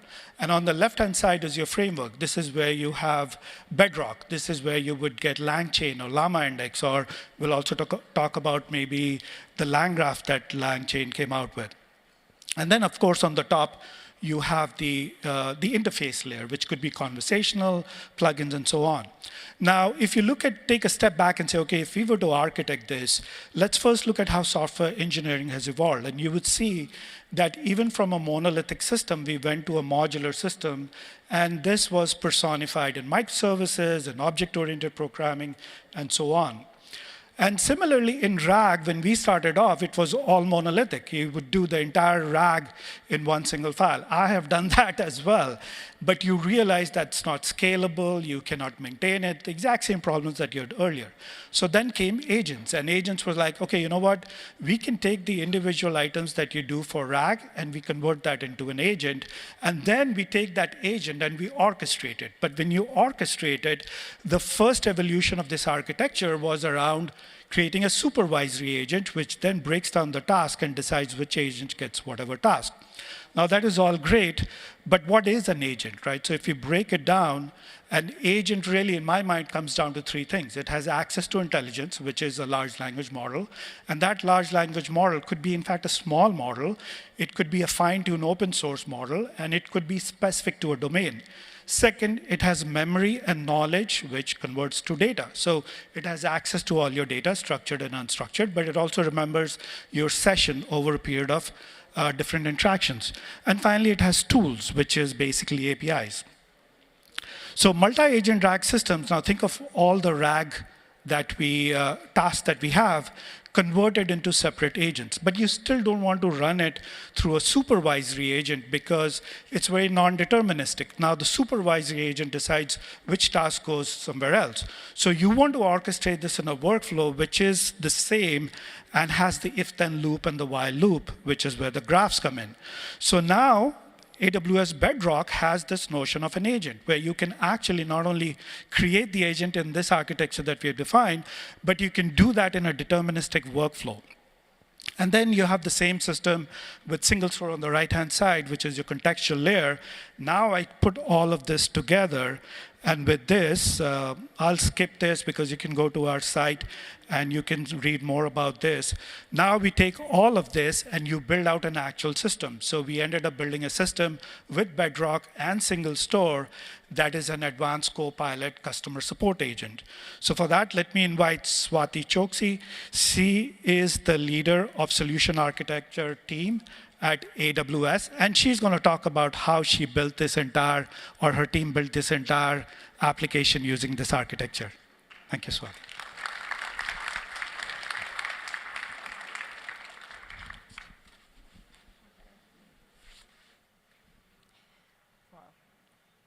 I need to go back. Well, thank you. Thank you, Madhukar. So Madhukar just said, I run the solutions architecture team at AWS. And as part of our charter, we actually help our customers build on AWS. And we recently announced a strategic alliance with Single Store with a goal in mind that we want to give our customers end-to-end tools which allows the customer to build their data foundation using Single Store, and they build performant and secure applications that are also responsible using AWS's GenAI stack. So let me talk a little bit about the GenAI stack. So it is a 3-tier stack where at the bottom of the tier, you have all the tools that you need, even if you want to build your own FM. So we have our custom chips, and we have our SageMaker. So along with that, we also have petabyte scale networking capabilities, and we have hyperscale clustering. And with that, the Trainium and Inferentia chips are actually designed for GenAI workloads. And SageMaker offers you a number of different FMs to choose from. And the idea is that when it comes to use cases, it's never one size fits all. So you have a choice of models, and then you have the tools that help you actually fine-tune these models. Now, if you look at the second layer, we have Amazon Bedrock, which is a fully managed service. And along with that, we have guardrails and agents, and we have so if you look at the Amazon Bedrock, we provide a choice of FM models. So these models are from companies like Cohere and Anthropic and AWS and Meta and many others. And along with that, we also have tools like you can use RAG and you can use agents when you're trying to build something that is more complex, like when you're trying to let's say you're trying to build let's say have insurance claims processed, or you're trying to build marketing campaigns. So these are the complex tasks that you can build using agents. And all of these things you can do privately, because these models will not have access to your data. And we also provide guardrails. So all of us worry about actually building GenAI applications that are responsible. So what the guardrails do for you is they block 75% of the hallucination and 85% of the harmful content. So if you look at like the top tier, the top layer of the stack, we have Amazon Q applications, and these Q applications are GenAI applications which are designed for various number of use cases and number of personas. So there is Q for business and Q for developer, Q for quick site. And important thing is, it offers 40 plus connectors. And these are the connectors to business apps that are used on daily basis. Like, you have Salesforce and you have S3 and, Gmail and many others. Now, so a little bit about the agents. You can very easily build with AWS tech stack. You would choose your FM and you would choose your knowledge base, and you would write up, you would write up quick code, and it's mostly no code type environment. And more importantly, it also gives you ability to, given that it is fully managed, you don't have to manage the infrastructure either. And it gives you insight into FM's chain of thought. So therefore, it is, if you want to tweak your responses, you can.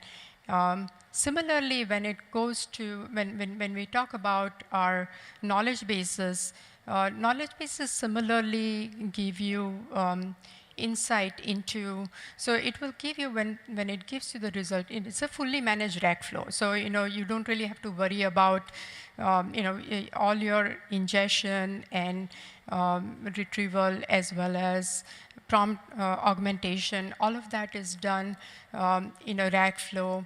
And with that, it gives you visibility into, it gives you citations for your sources. And because of that, if you want to make any adjustment to your responses, you can. So with that, I want to show you a video. And this video is about one of our customers who built using single store and AWS. And it is a video about how they build a customer service agent using our tech stack. So here we go. Let's explore a simulated example that shows the power of Amazon Bedrock and Single Store to transform customer service. Meet Sarah, an Iris phone user who loves her new AI assistant. However, she's noticed her battery is draining unusually fast. Frustrated, she reaches out to customer service for help. As Sarah's call connects, the AI-powered customer service system springs into action. The system, powered by Amazon Bedrock and Single Store's real-time analytics, aggregates data from multiple sources to create a comprehensive customer profile within milliseconds. This information helps our customer service team provide a more personalized experience. As the conversation continues with Sarah, the Iris agent, our primary conversational AI, is analyzing the chat in real time. Built on Amazon Bedrock and armed with powerful tools, it's able to rapidly search through case histories to identify cases that match Sarah's issue, speeding up issue resolution. Starting from the knowledge base, the agent generates a personalized troubleshooting path based on Sarah's device profile and an initial assessment of her issue. This guide provides a customer service associate with a structured and efficient approach to addressing Sarah's problem. As the conversation unfolds, multiple AI agents collaborate seamlessly. The Iris agent understands context and intent. The diagnostic agent analyzes real-time data streams to identify the root cause of issues, while the platform agent focuses on a deeper analysis to uncover and address broader issues. This multi-agent approach, orchestrated by Amazon Bedrock, allows us to tackle the problem from multiple angles simultaneously. We're not just responding to Sarah's issue, we're investigating it in the context of our entire user base.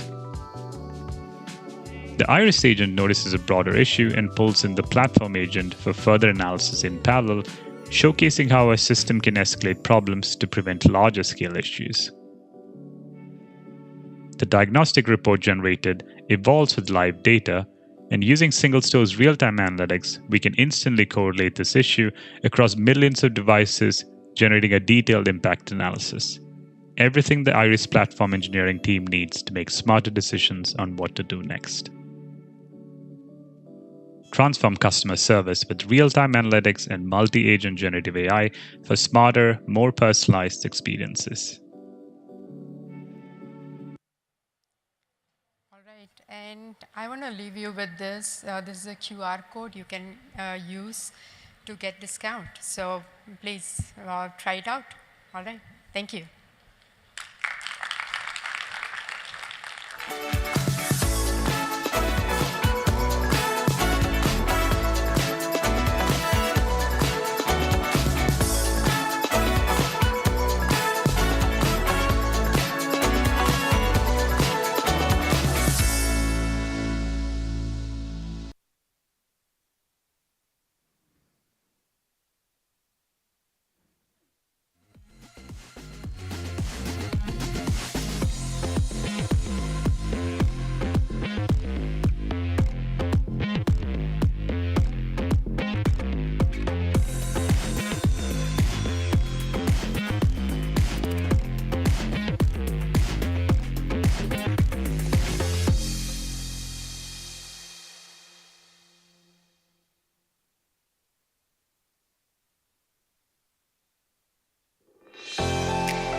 All right, well, I'm glad to see a full house. Our next panel is What's Next in Open Source as a Business Model? A lot of you know that open source has become the default business for a lot of startups. But the success of the movement hasn't been without challenges as businesses now try to balance the ideals of open source with the realities of running a business in an ever-changing competitive environment. Casey Aylward, partner of Excel, Scott Johnston, CEO of Docker, and Rowan Trollope, CEO of Redis, are here to discuss how they navigate these complexities and what the future holds for open source as a sustainable business model. Please welcome them and our moderator, Frederic Lardenois.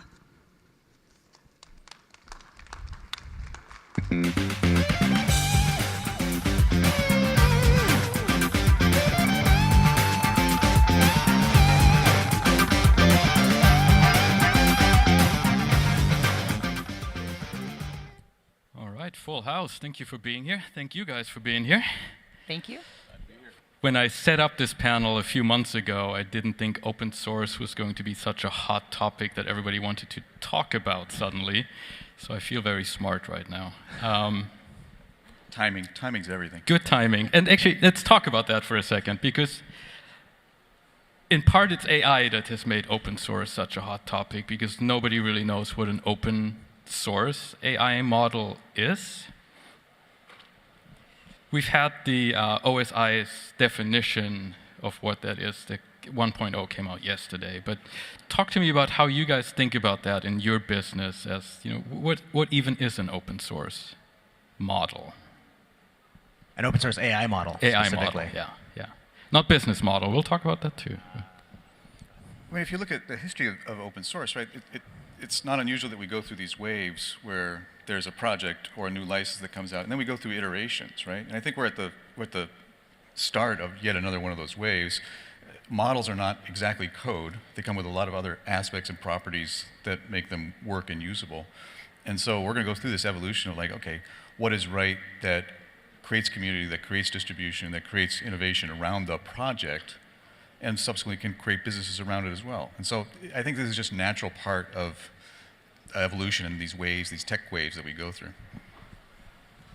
I'd agree with that. I think, you know, with the Meta Llama family of models, you know, I think the definition is shifting a little bit, because now models are, you know, as you said, it's more than just the model itself. It's the weights, it's the training code, it's the data. You know, for the most recent versions of Llama, that's not fully available, and so it'd be nice to have a slightly more expanded definition, I think, moving forward.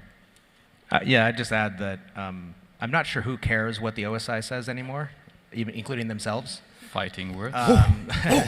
Rowan, coming off the... No, but I mean, like, I don't think Mark Zuckerberg is going to stop calling Llama open source. I don't think the community particularly cares. Like, if it could be more open, that might be good in terms of weights and so on and so forth.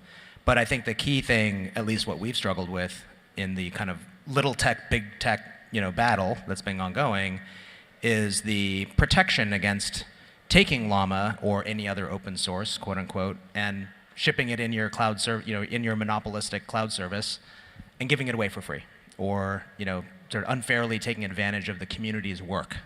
That's the key thing, I think, that's in that definition.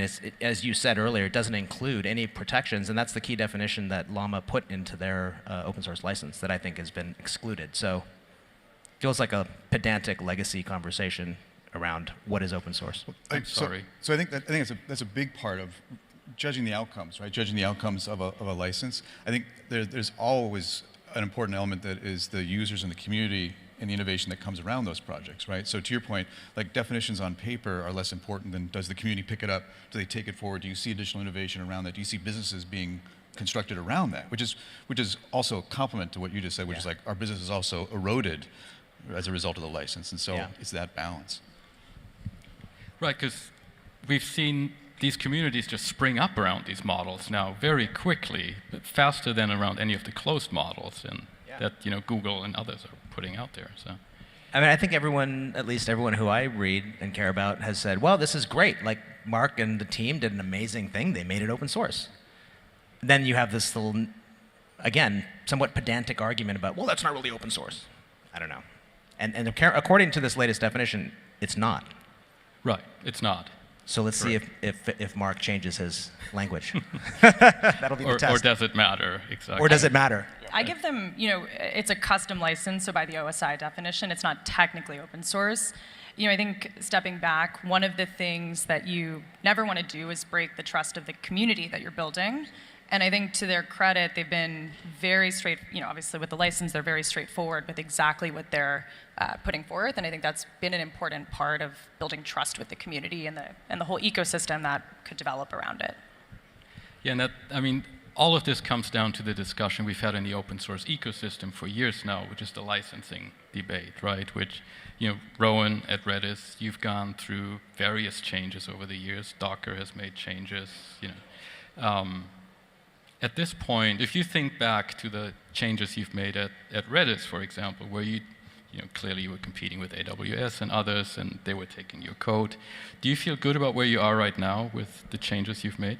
Yeah, we feel good. So, we made a change earlier this year to move to the SSPL, the Software Service Provider License, that is exactly the same as what we were with BSD3 clause, except for the additional protection that you see in the Llama license, which is a cloud service provider can't take this code and host it and sell it without contributing back, essentially. So we think that's a great license. That's what we've been using. That's what Mongo uses. That's what Elasticsearch was using until they recently went back to open source. I thought that was a really interesting development. I think what it's demonstrating is at the heart of these companies, including Redis, is strong community inclinations, and we would like to be fully open, and we are with this exception of this one clause. And so I think that's the key difference. And frankly, again, it's a little bit like I feel the industry is being gaslit at scale, to be honest, around this specific part of the open source license definition.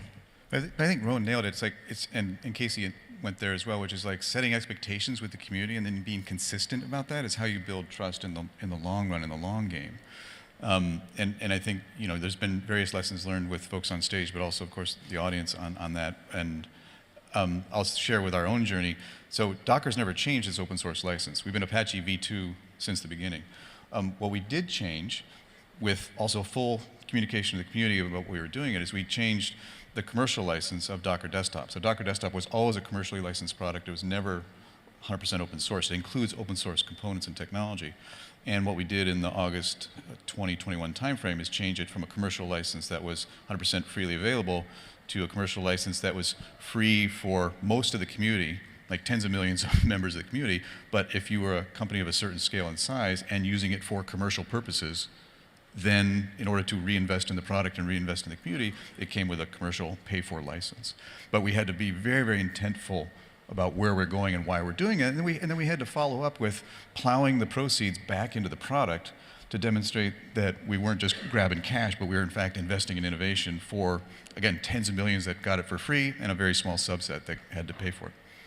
And Docker is an interesting example, right? Because Docker in its early years got basically disrupted by an open source product, Kubernetes, coming out of Google. And you also made, frankly, some mistakes probably, but do you worry about that today? Is that still on your mind? Well, I hope every startup entrepreneur in the audience, as well as Rowan, were growth companies. Only the paranoid survive. I mean, you can never be just like, hey, we got this, done. Like, tell me, entrepreneurs in the audience, if you wake up every day, you feel that, like, that should be a sign or a warning sign. Look, when a market is emerging, there's no standards and there's no definitions. And so what you're alluding to, what Fred was alluding to, is in the early days, containers came on the scene 2013, 2014. Everything was up for grabs. And what we saw pretty quickly emerging from 2013 into 2014, that there's so many containers being created that there was a need for an orchestration layer on top.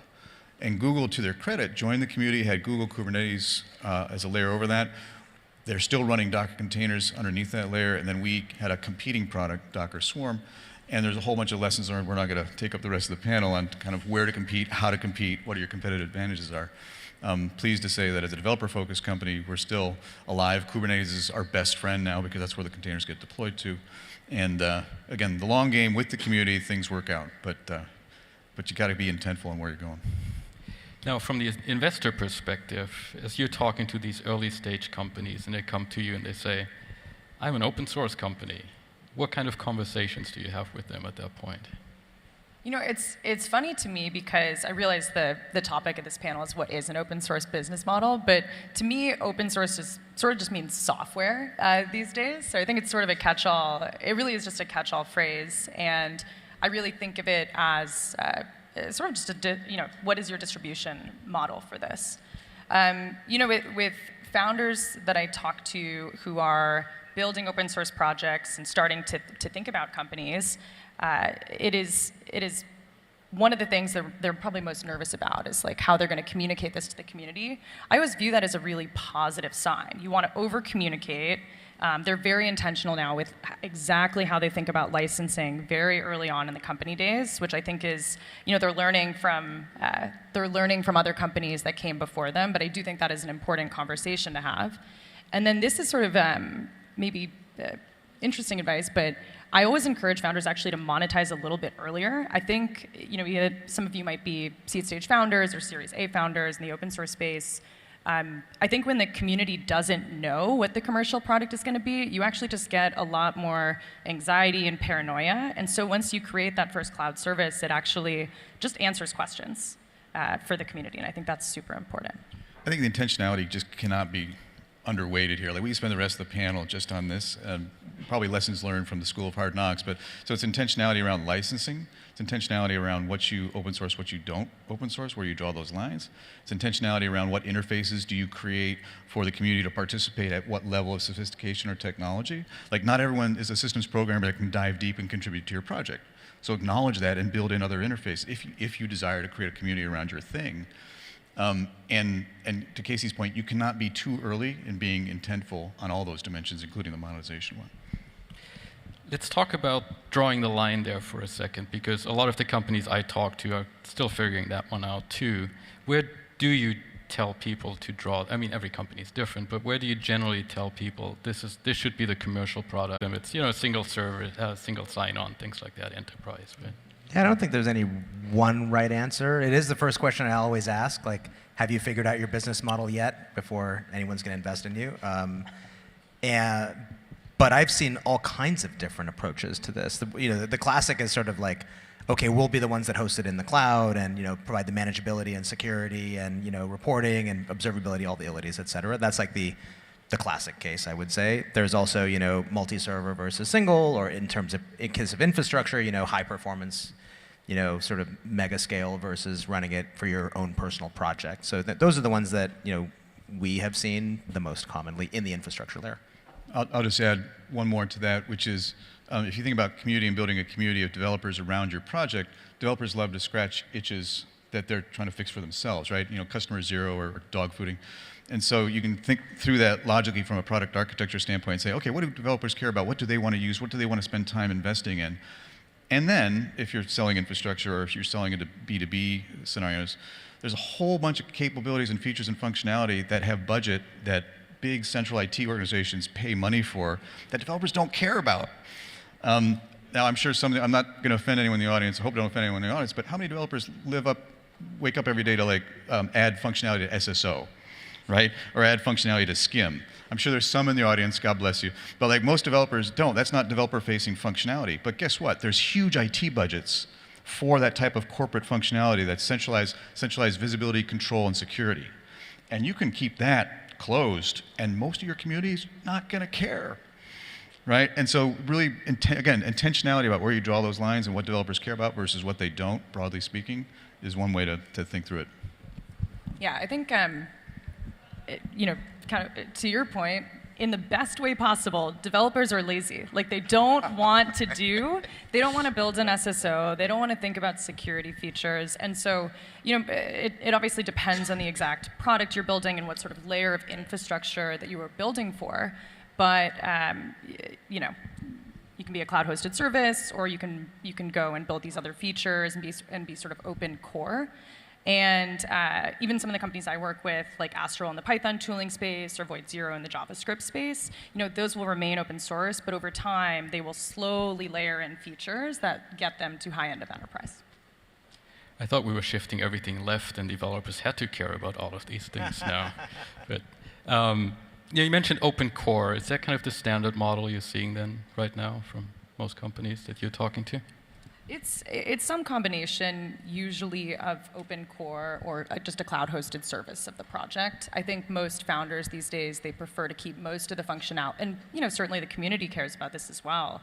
They want most of the features or all the features that are in the project to be in the cloud-hosted service. They just don't want to think about infrastructure. So that's usually the easiest path forward. Sorry. Well, I think on that point, it's worth noting that if a company is thinking about going open source, they're going to hit a tripwire at some point. And the tripwire is this definition where you want to monetize your product and protect your product against essentially monopolistic competitors with overwhelming advantages, Google, Amazon, Microsoft, et cetera. And there really is, it's a, you're going to race towards building a community. It's awesome. We want to have everyone contribute. Developers want to download stuff for free and use it, et cetera, et cetera. But then at some point, you realize this business model is broken because somebody is able to take your code and ship it. And this is what I think Llama was concerned about. I mean, not that Facebook and team need more money, but they don't want to just give their code away to their competitors. So they put their protections in. And then that creates this situation where, again, you have this definitional problem where now all of a sudden you're not open source anymore. And then developers, I think, sort of look at that, who, if they're not in the industry or in the clergy, the open source clergy, they sort of go, well, that's it. It's not open source anymore. Even though the code is open, it's free, it's available for everyone to use, no matter what the use case, except if you're hosting it as a cloud service. This is like a real big tripwire that's been set up. And again, I think it's like we've gaslit everybody because it's actually not true. You can have a community project that is funded and supported by the community and also has a valid business model, as long as you evolve the definition of the open source evolve the open source definition, which hasn't yet happened. We were pretty hopeful, I would say, with the AI front, that it would evolve.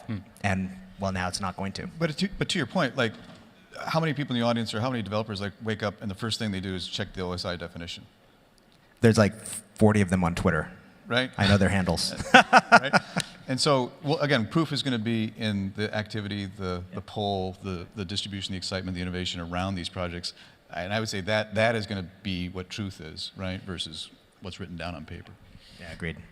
Now, sometimes when I talk to startups that are trying to make that decision themselves about licensing and competing potentially with some of these hyperscalers, they'll say, well, we're just going to be better at running our own software, which is probably something you hear every now and then as, well, we don't have to worry about them because we're just so much better at running our own product. Is that There's a graveyard valid? of startups that have said that.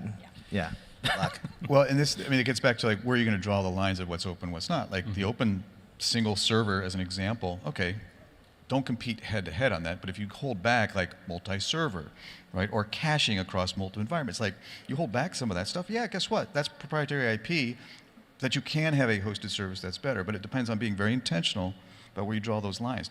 Running the same open source software that the hyperscalers have access to as well, yeah, good luck with that.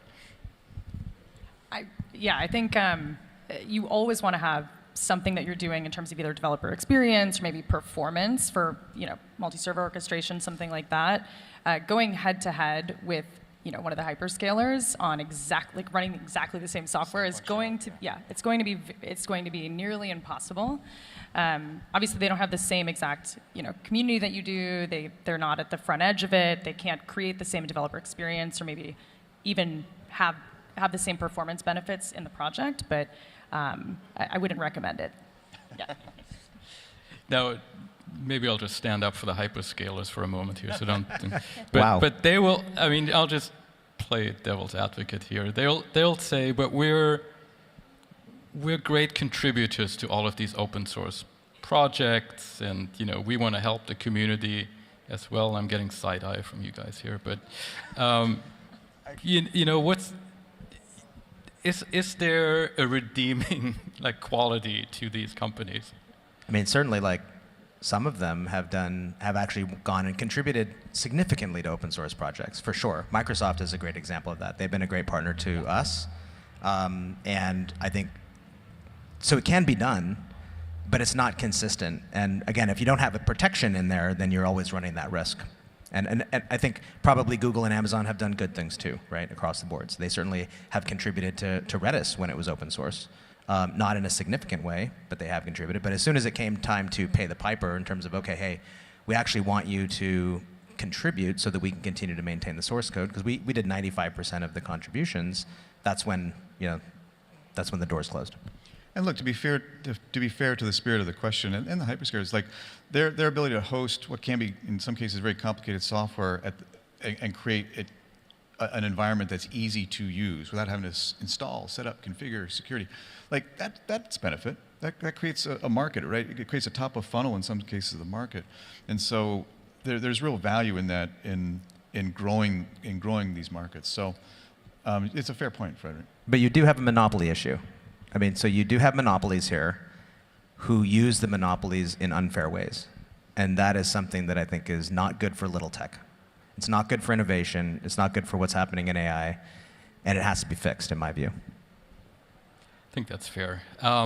Switching gears just a tiny bit, we talked about community quite a bit already in the last 20 minutes. But when you talk to startups, for example, how do you even start building an open source community? How do they think about that, and how should they think about it? Some of the most exceptional open source communities, and certainly the ones in our portfolio that we've seen, they're all built by word of mouth. So the common factor, I'd say, for most very popular open source projects, and maybe you two can attest to this, is that they really are solving an individual developer's problem.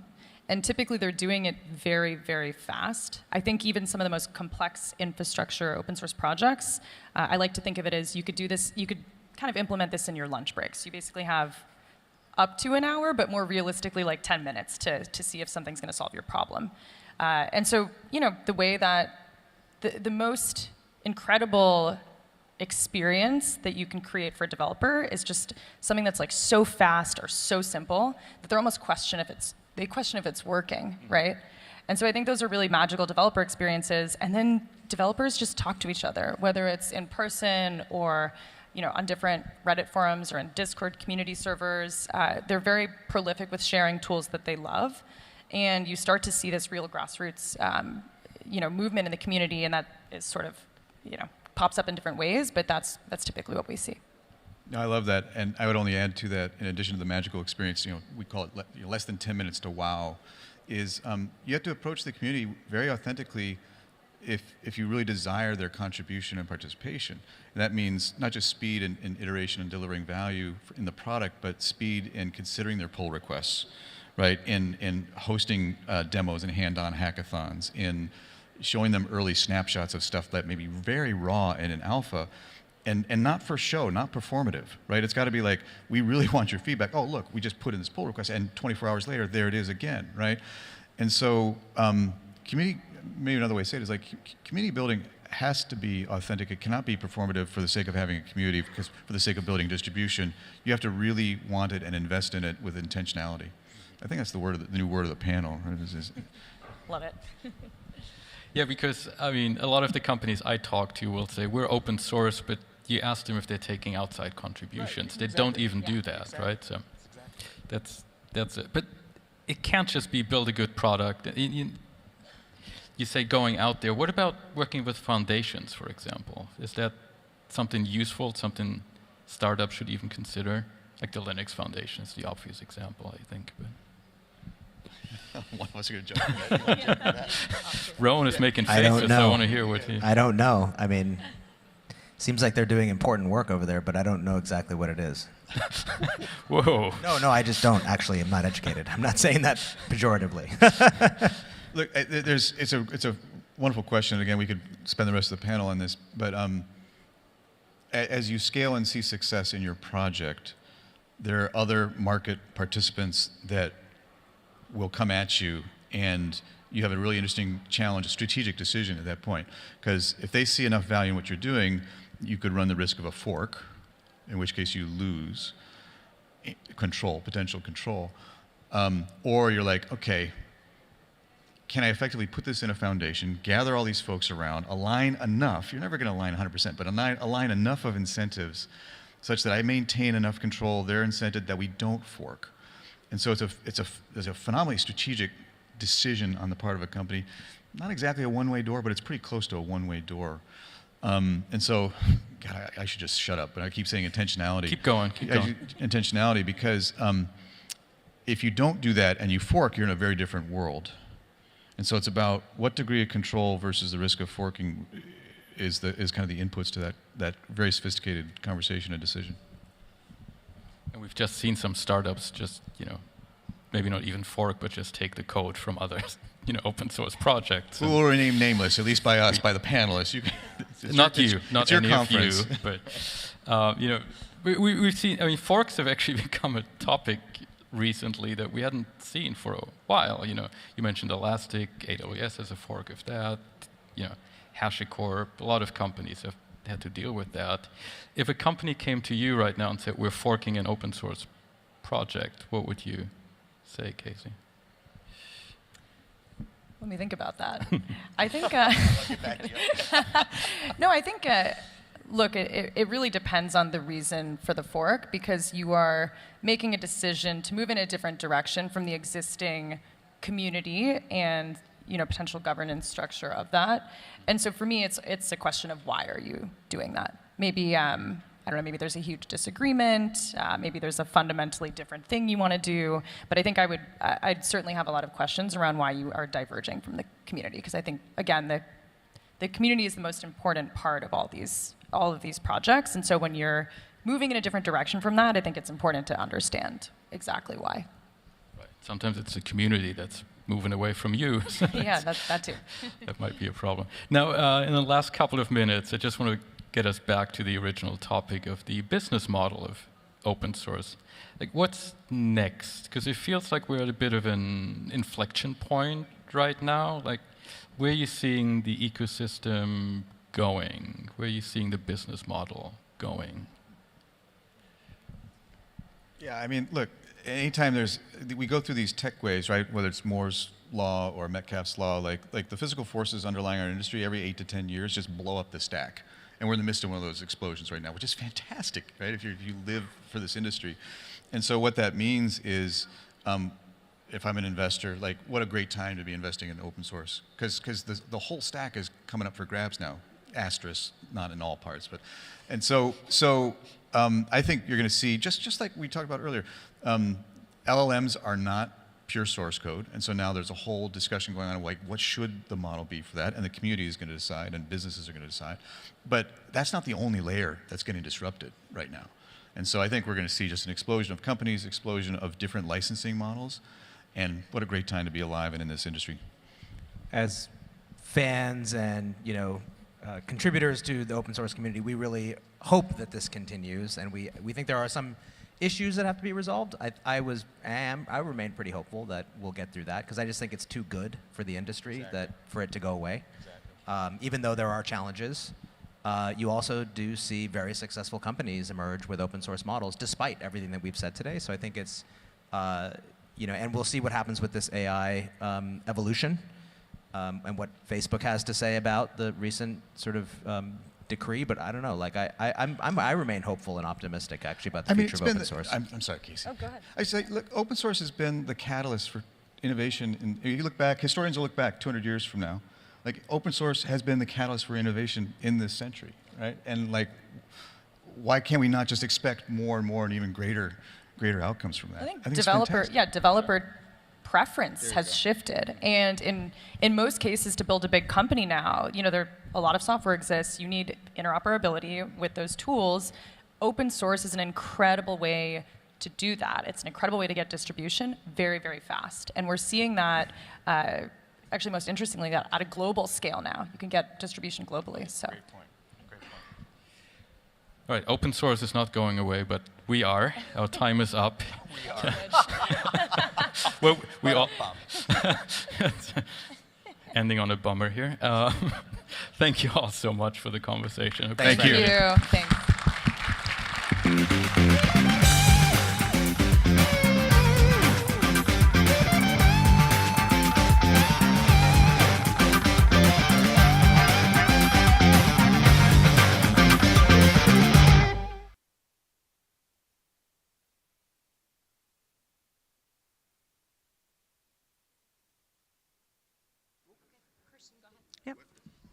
Yeah.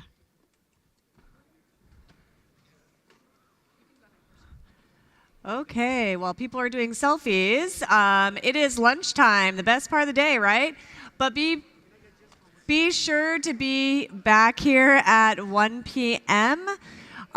We have a fireside interview with Vanta's Christina Casiopapo to discuss trust and their unicorn status. Also, the roundtables, I highly recommend you check them out. They're super busy and popular, and for a good reason. Breakouts are also happening all day on the second floor. And check the app. Thanks again.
Please take your seats. The program will begin in 5 minutes.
Please take your seats. The program is about to begin.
Please take your seats and silence all mobile devices. The program is about to begin.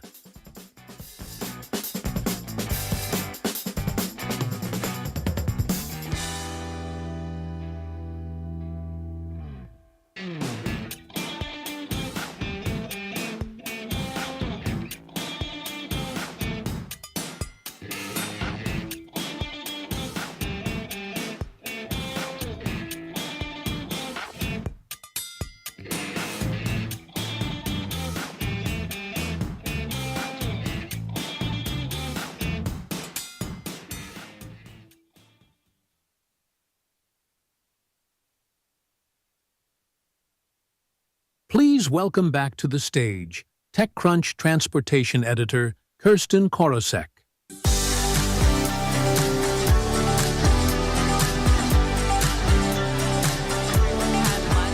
And my mic is working, yay.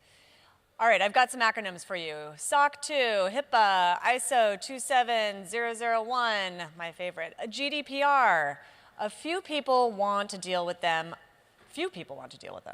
But to even be considered for a deal, many B2B startups now need to comply with one or more compliance frameworks. Vanta is helping businesses automate large parts of their initial recurring audits.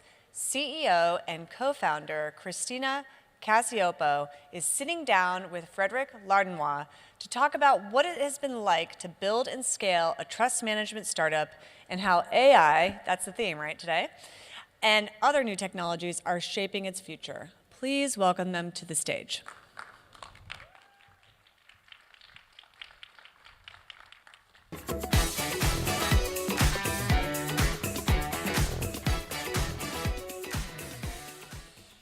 All right, people are still filing in. Everybody wants to talk about GDPR and SOC 2, so but before we talk about that fun stuff, I want to talk about Vanta a little bit, about you a little bit, because your story is different from that of most founders. Just because you graduated and you went to VC, and then you went to found a company. Like, tell me a little bit about that. Why did you make that choice? Yeah, I think with the caveat on this, a lot of my career stories, I've heard other people's career stories, tend to make sense in retrospect. But at the time, you're just like muddling through and making the best decision you can. So all to say, if I make this sound good, I was muddling at the time.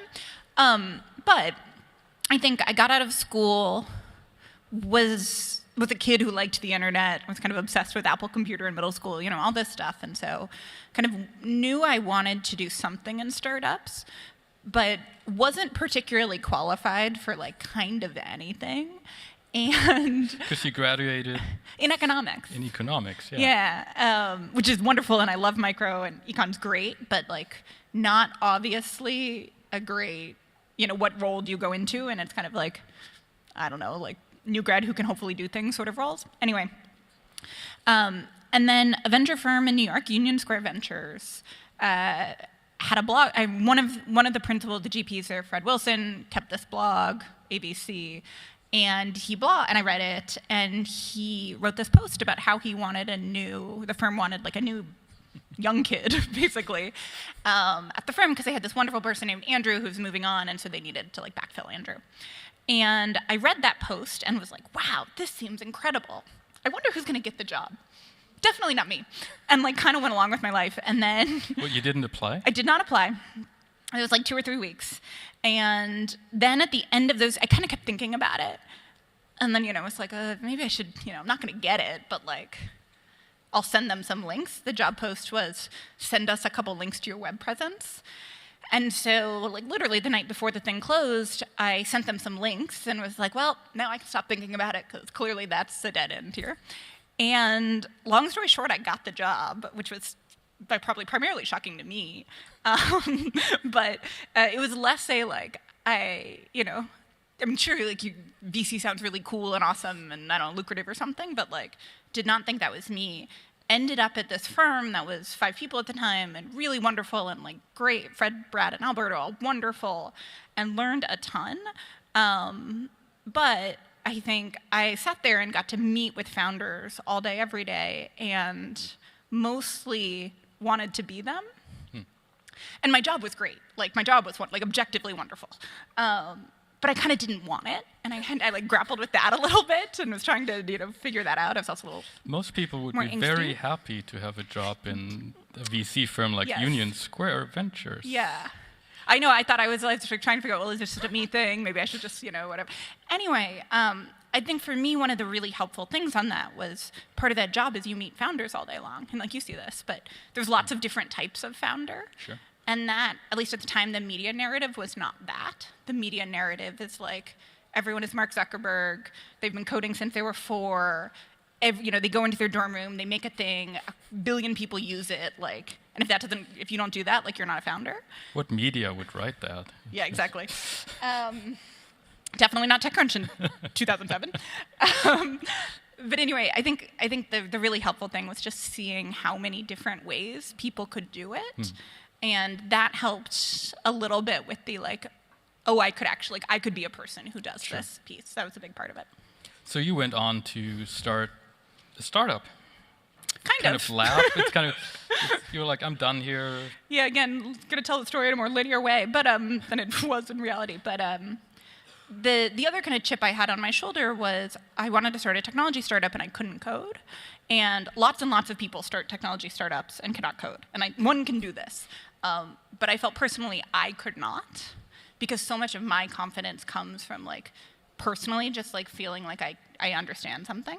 Again, other people like drive their confidence differently, like it's just a me thing. But anyway, so I quit USV, I took my bonus, I taught myself to code, I made a bunch of stuff no one has ever heard of or ever used, which was both fun and kind of demoralizing a little bit. What did you, I've never seen exactly what you made at that I do time. actually have a list online. The thing I started with was a book website. Like, it was supposed to be Goodreads, but better. Except it was Goodreads, but worse, because I like didn't know what I was doing. But that was actually my first project, not because I thought it would be a good business, but because like when I would go to my friends' apartments, I like loved seeing their bookshelves. And that was just like, I wanted to see my friends' bookshelves, and that was enough to push me through like learning minutiae of, CSS or JavaScript or whatever it was.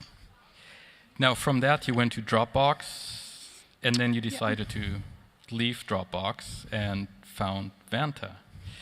Now, most people wouldn't say, oh, I really want to go into working on SOC 2 certifications and things like that. What motivated you at the time to get into this business, which isn't, most people would avoid probably if they could? Yeah, I think there's a little bit of the arbitrage of the like, Paul Graham calls them the schlep businesses, but the like, it actually is very rewarding to work on something where people have to like do it, but they don't want to, and you help them because they end up being so grateful to you. So there's a little bit of that on just kind of a like almost emotional level. But I actually think like we didn't start with SOC 2 and did not expect SOC 2 to become thought it'd become more prevalent, but it's become much more prevalent than even expected. The like original, insight thesis was small companies don't do a lot for their internal security and security of their customer data. Not because they don't care, but like it's not that. It's because it's when you have no customers or you don't have enough customers to stay in business, your highest concern is not securing your customers' data. Your highest concern is getting more customers. And so like that's why there weren't companies that helped startups secure themselves. Like all the security companies kind of started much bigger companies, all of that. And this is a little bit of the econ background where you're like, okay, think about the system and incentives. But then it was like, okay, well, if you want like startups to care more about security, you need to tie that to the thing they care about, which is growth, revenue growth, customer growth. And so how can you kind of make a startup do things to help itself be more secure, but then reward it for that, right? Like how do you get more customers out of security? And I think compliance actually is that, because the first time you get a SOC 2, you open up space up market. The first time you go through HIPAA, you can now sell to healthcare companies. Like these actually are TAM expansion, revenue acceleration. And that's not to say like you shouldn't just like slap the HIPAA badge on your website and call it a day and start selling to healthcare companies. Like you have to actually do the work. But if you can couple that work to the reward of new customers, you can get startups to like do a lot more security. Did that work? It actually has, yeah. Like that was a thesis. It's funny, I, a couple months ago, for the first time in like 5 or 6 years, looked at our seed deck from April of 2018. And it is like build a security company starting with startups getting SOC 2, and then building on security tools from there. And you're like, huh, on some level it went faster than I expected, on some level it's gone slower, but like, surprisingly, yes. What were those early days like? I read somewhere that you used to wake up early in the morning every day and write emails to every one of your customers, basically? Yeah, so there was a lot of, like at that point, could code, my co-founder could code, very much could code, much better than I could. but we both built a bunch of things that no one wanted, kind of back to my book website, right? And so we were sort of like, look, we can, and kind of had them in hubris to be like, look, we can write, whatever code we want. But the issue is, like, does somebody want this product or this feature, this thing? And who knows? And our intuition's been bad in the past, so, like, don't trust that. Like, do the thing manually to figure it out, and then go write the code. And so there were a lot of examples of this, but one particularly fun one were these emails where, maybe this day does this, but you can connect your G Suite account, and we'd scan and then tell you, okay, who in your company doesn't have two-factor on their email account? You probably want them to have that. And so we would do that, and then I would wake up every Friday morning very early, because for some reason I thought, like, Friday at 6 a.m. was the right time to send this email. Definitely wasn't. But anyway, and, like, manually go look up, and we only had, like, 20 customers, so we'd, like, manually go look these up and then write people emails and be like, hey, Frederick, like, Christina doesn't have, two-factor on, you should probably, like, forward this to her, and send them off. And then we'd, like, look a week later and be like, okay, did the list change, right? Like, did the email work? Did it, like, drive better security behavior? And it mostly did, and then one morning I was, like, sleep deprived, and I, like, messed up a bunch of the emails. And people actually all replied and were like, hey, your script is wrong, like, your code is wrong. And you're like, no, I need more coffee. But, like, at this point, it probably should be code, because, like, you read it, you looked at it, you thought about it, you realized it was wrong. Like, I mean, embarrassing, but, like, great signal that someone's using it. Right. Lots of manual work. And I know you've always been quite frugal as well as a company in those early days. Is that something now you're worth, what's the latest number, 2.245 billion, not million. You still sticking with that frugality? We try, and it's not, I mean, we joke about, Midwestern values or Costco coffee or, kind of all these things, but the idea is not starve growth or, like, be stingy or be annoying. The idea is, like, very much invest in the places that drive growth, but then, like, don't fritter away money on the things that don't. Which sounds obvious, but I think having seen a ton of startups over the last, 10, 15 years, it's actually really easy to spend money on stuff that, someone wants, it seems reasonable, you don't want to disappoint someone, but, like, it doesn't actually matter. And then I think if you keep doing that, there's, like, cultural implications. And so, this all sounds like platitudes, I know, but I think it is a trickier balance. We try to strike it. I think we're more aggressive about what we spend on and what we don't than other companies.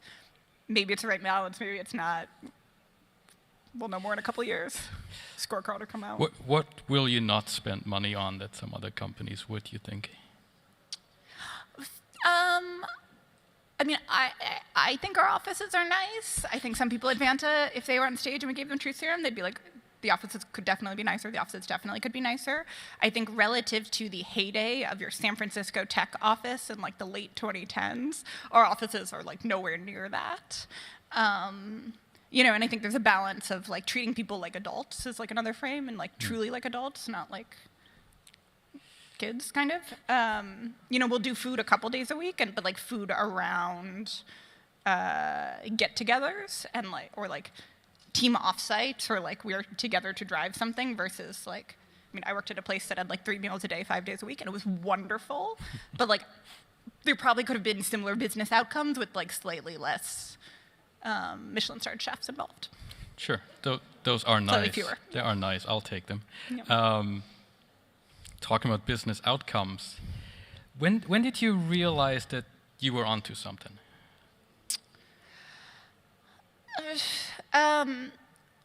We did probably, like, to the email story. Like, there's kind of versions of that story at different levels of fidelity for, again, 6 to 9 months before we started coding. And so I think it was more of, like, an incremental get confidence perspective. There was a moment, again, no code was written, like, Vanta was all manual, where we'd worked with a couple companies, they seemed happy, and then actually we got an email from a former coworker that basically said, hey, here you guys have become SOC 2 consultants, really weird life decision, we should probably get a drink, and, like, I don't know what your life seemed like it was going well, but that's a weird career decision. But before we get that drink, can you come in and help my company get a SOC 2? And there's this moment of, like, that felt really good, because you're like, okay, it doesn't make sense, but like you're still asking for the thing. This is all word, like someone told you, like you were at a San Francisco house party and heard about it, you know, like there's like a strong word of mouth thing here. And it's all manual and you don't care because you just want the outcome. And so there was something where you're like, oh, no, like, no, we won't do your company in a spreadsheet, but like we should start writing code such that you could like become a proper customer. Sure, because in those early days, I'm sure the competition was spreadsheets and other consultants. And consultants. And the consultants generally were, I think one of the actually big advantages were the consultants were accountants by training. And so we were going to startup CTOs and saying, hey, do you want to work with like a PM engineer or do you want to work with an accountant on your technical stuff? And that was a great choice to give a startup CTO. Yeah. Now, where are you today? Because you're not like a consultancy at this point. You've made some decisions that, you know, switch the company to something different than that. Yeah, there was just like a brief, you don't talk about this much, but like kind of there was a brief moment there where you're like, maybe this isn't venture backed. Maybe this is just like the world's best bootstrap business, you know, where it's like we're kind of like the consultants, except we understand how technology works and so can like systematize and process way more. And then we're like, no, if that works, then other people compete and let's do a proper tech company. Anyway. But so after that moment, the plan was always like build software, be a software company, figure out how to productize all the stuff we're doing manually. I think realistically, we thought that would take a year or two. Honestly, it probably took 4 or 5 for various reasons. But now, like, it's a software company. I mean, it's a SaaS company, so there are CSMs, there is a support team, but it's very much a software product, software experience. Why did it take longer than you? Were there mistakes you made? Oh my gosh, or?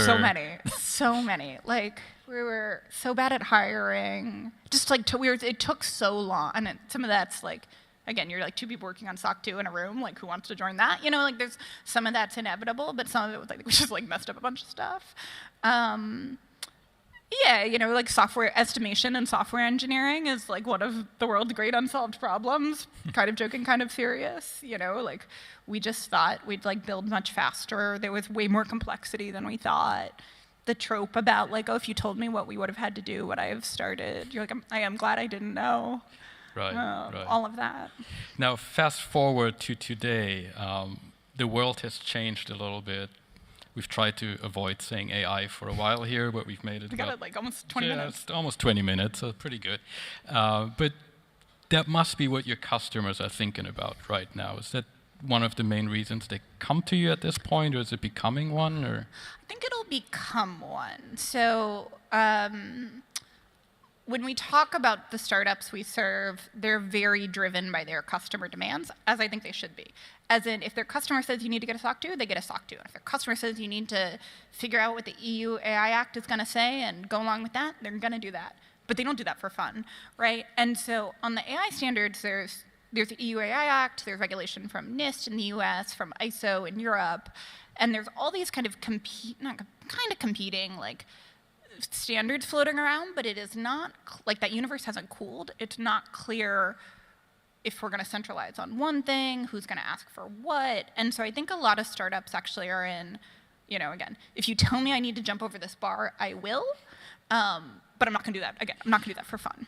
So not much fun to be had there, I'm sure. Try to make it as easy as possible, you know, easy and legit as possible, I should say, but and I do think that universe will cool. Like, you know, there will be more there. I actually think when I talk to the big enterprises, especially in Europe, they're still trying to figure out how they think about this.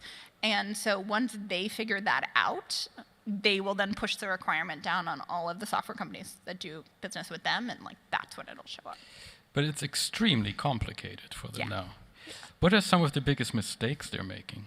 The big companies? The big companies, or even the startups too that you're talking to. But I think it's kind of the classic, like, I don't know, big company or like old guard mistake of trying to control more than you can, right? And just being like, oh, well, every piece of, you know, I don't know, big company data that goes into your system must be like tagged and analyzed, and you must be able to understand the data flows at any point in time. And that is like a wonderful goal, and I'm not sure, or there's probably very few companies in the world that can like make that promise 100% of the time. And so it's kind of like an expectation mismatch there. And then it just becomes about well, again, here's what we can, in the kind of the transparency to build trust, the startup being well, here's what we can't meet that bar, but here's what we can do. How can we get comfortable? How can we get you comfortable with the delta? And then the big company trying to figure that out. I think also just the big company, who makes that decision, right? And you mentioned trust a few times. At the end of the day, you're productizing trust. Is that fair to say? Yeah, trying to help our customers build and maintain it. One of our company principles is do what it says on the tin, which we have internally, but I think we try to have our relationship with our customers and have our customers' relationship with their customers too. And the idea is kind of a Britishism, but you just write out on the tin of cookie tin or whatever, here's what's in the cookie tin, right? Here are the types of cookies, and then those cookies are in the tin. Does that mean, saying what you're going to do up front and then following through on it, sort of that point. How do you, because you have to do that yourself as well, how do you think about that for Vanta itself? Yeah, I mean, it's something we think about a lot. It's really art, and it's painful when you miss it. I don't want to, say we get it right 100% of the time. We don't, and that's always brutal.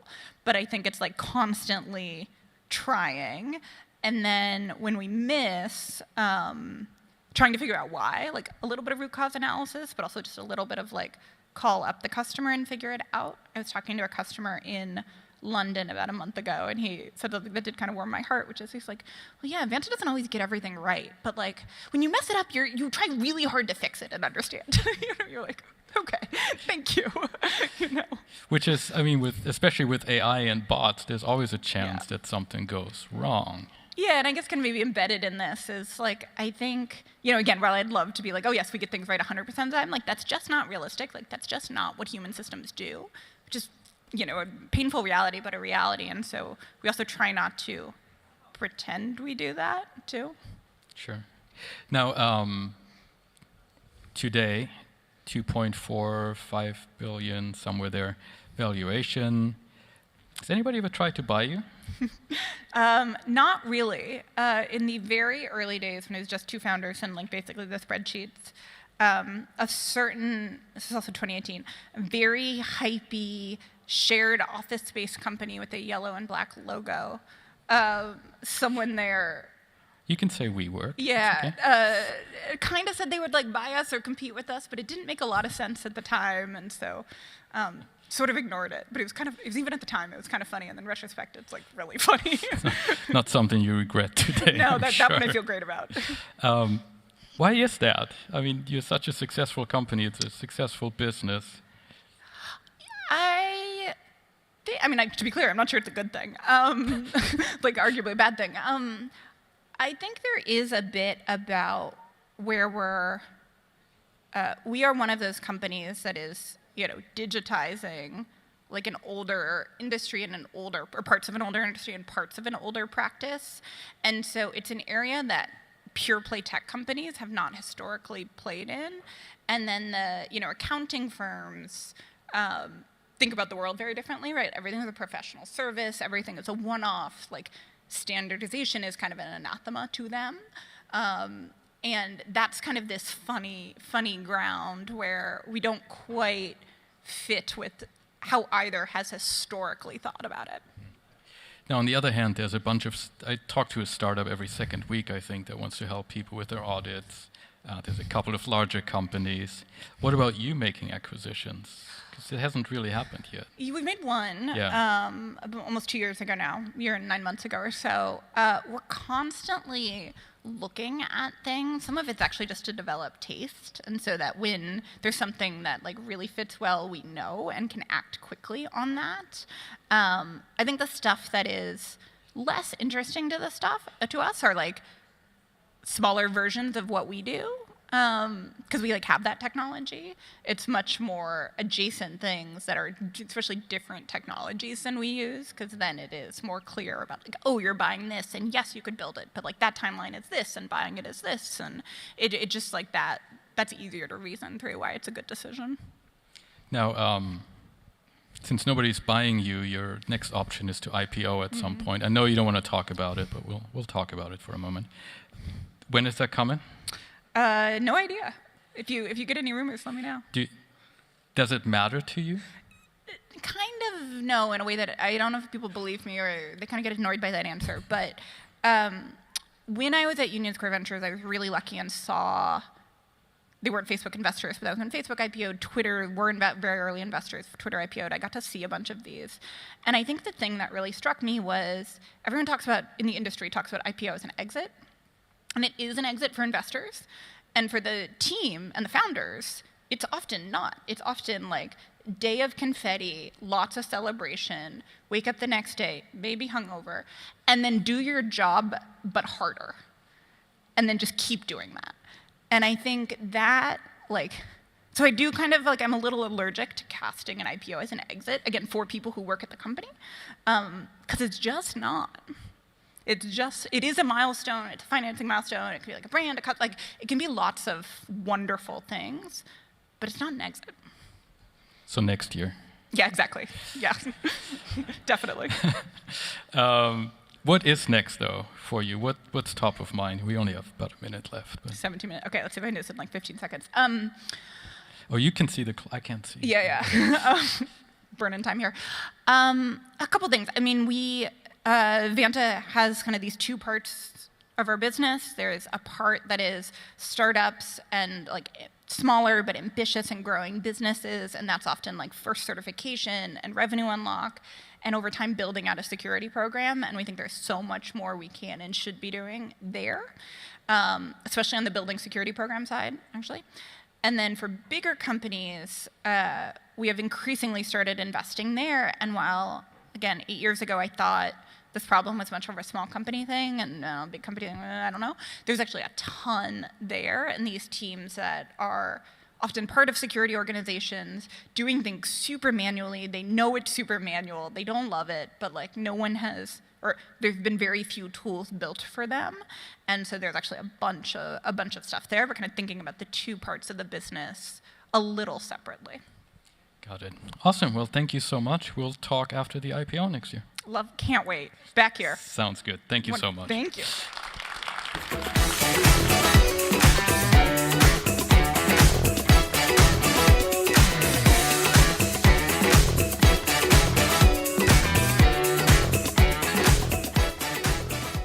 Hello, I can see people are already leaving because it's a network break. Also, Disrupt Stage right now, Ashton Kutcher is about to start, so scamper on over there and check it out. But do come back at 2:20 for an interview with Brett Taylor. You are not going to want to miss that one. Reminder, he just raised $175 million. And then later this afternoon, we do have a panel about what VCs want to see from early stage founders and a panel on the new data pipeline. I will see you all then. Bye.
Please take your seats. The program will begin in 10 minutes.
Please take your seats. The program will begin in 5 minutes.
Please take your seats. The program is about to begin.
Please take your seats and silence all mobile devices. The program is about to begin.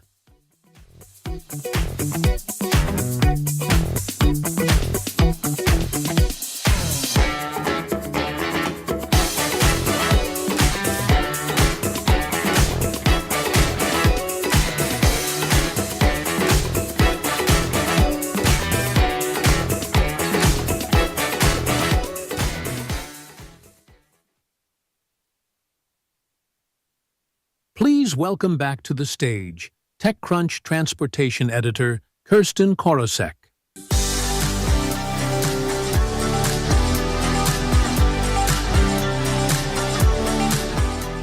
All right, right, I'm glad to see all your smiling faces here again.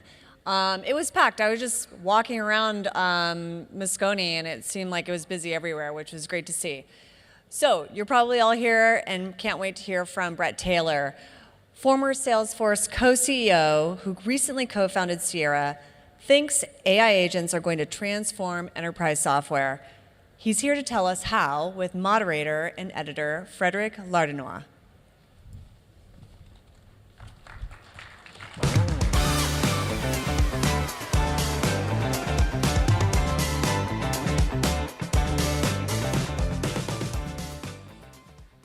All right.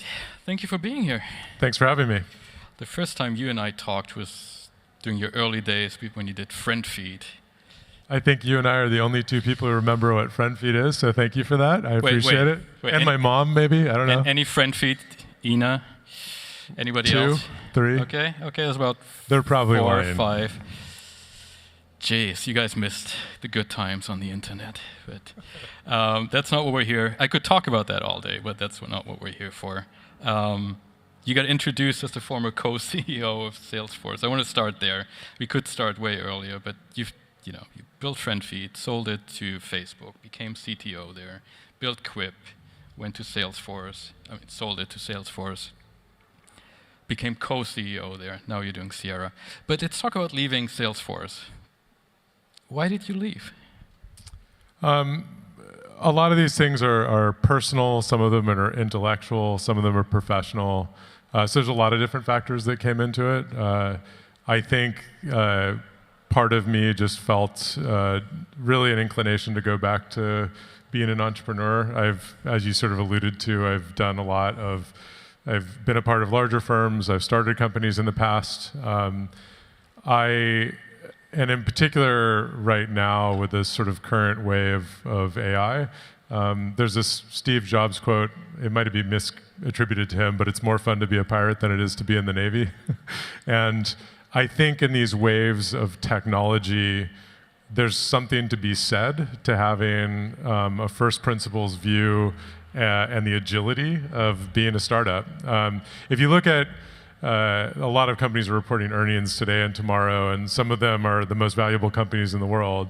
Many of them were started during a wave of technology disruption. So Amazon and Google and Salesforce all started because of the birth of the browser and the internet. Sure.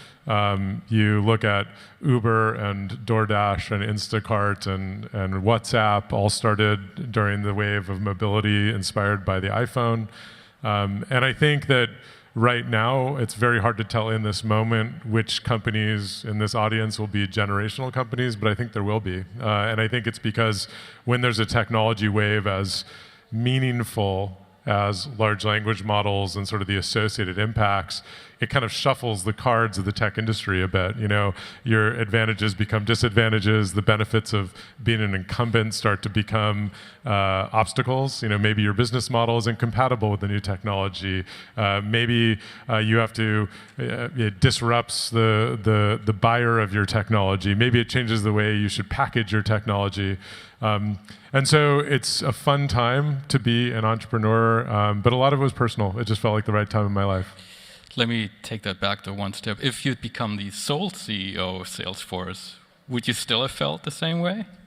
I think Salesforce is amazing, and Mark Benioff is one of the closest mentors, closest thing I've had to a father figure in business, and I love that place. So if I were there, I'd be all in there, right? And I'm the type of person that, I do one thing and I do it well. So if I were there, I'd be doing it with my full heart, and I still root for the company. I think a lot of you, I don't know if you've had sort of those companies that are formative to your career. You never really leave, so I feel like I'm always going to be a part of that place. So you're still part of the Ohana? Absolutely, 100%. Right. Do you feel the same way about Facebook? I do, actually. I am very grateful for my experiences. I've had 3 bosses. Marissa Mayer, Mark Zuckerberg, and Mark Benioff. And other than that, I've been my own boss. And I feel very grateful to have learned from them. They're very different people, and Google and Facebook and Salesforce are very different companies. And I look back and I just don't think I'd be the person that I am without all of them. And so I do feel like an emotional attachment to all three. And you end up in different stages of your life with different priorities, but I look back on them and they're a part of me and I'm a part of them, and I'm very grateful for it.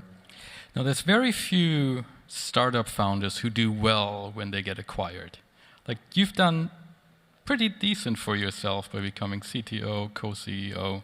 That's unusual. What is it about you that allows you to succeed? I mean, it sounds like I'm fawning, but what allows you to succeed in both of those positions? So I credit a lot of my success, particularly at larger firms, to advice I got from Sheryl Sandberg early in my career. I'm probably embellishing this story a bit through the lens of memory, but it's broadly right. So I had just become Chief Technology Officer of Facebook and was managing a team larger than any team I had managed before. And she gave me some really critical feedback. She was the type of colleague that tells you what you need to hear, not what you want to hear, and I'm eternally grateful for that. I can't remember exactly the circumstance. She sort of pulled me aside and was just like, "You're handling the situation completely wrong." And it really shook me because it was very candid feedback, and I'm classic overachiever, so I'm like, you go through the stages of despair, and I realized that in that time I had a conception of myself, which was as a technologist and a product thinker. And I was trying to conform the new job that I was in to my conception of myself. So I was trying to have my team and their teams and the entire organization sort of conform to my self-conception.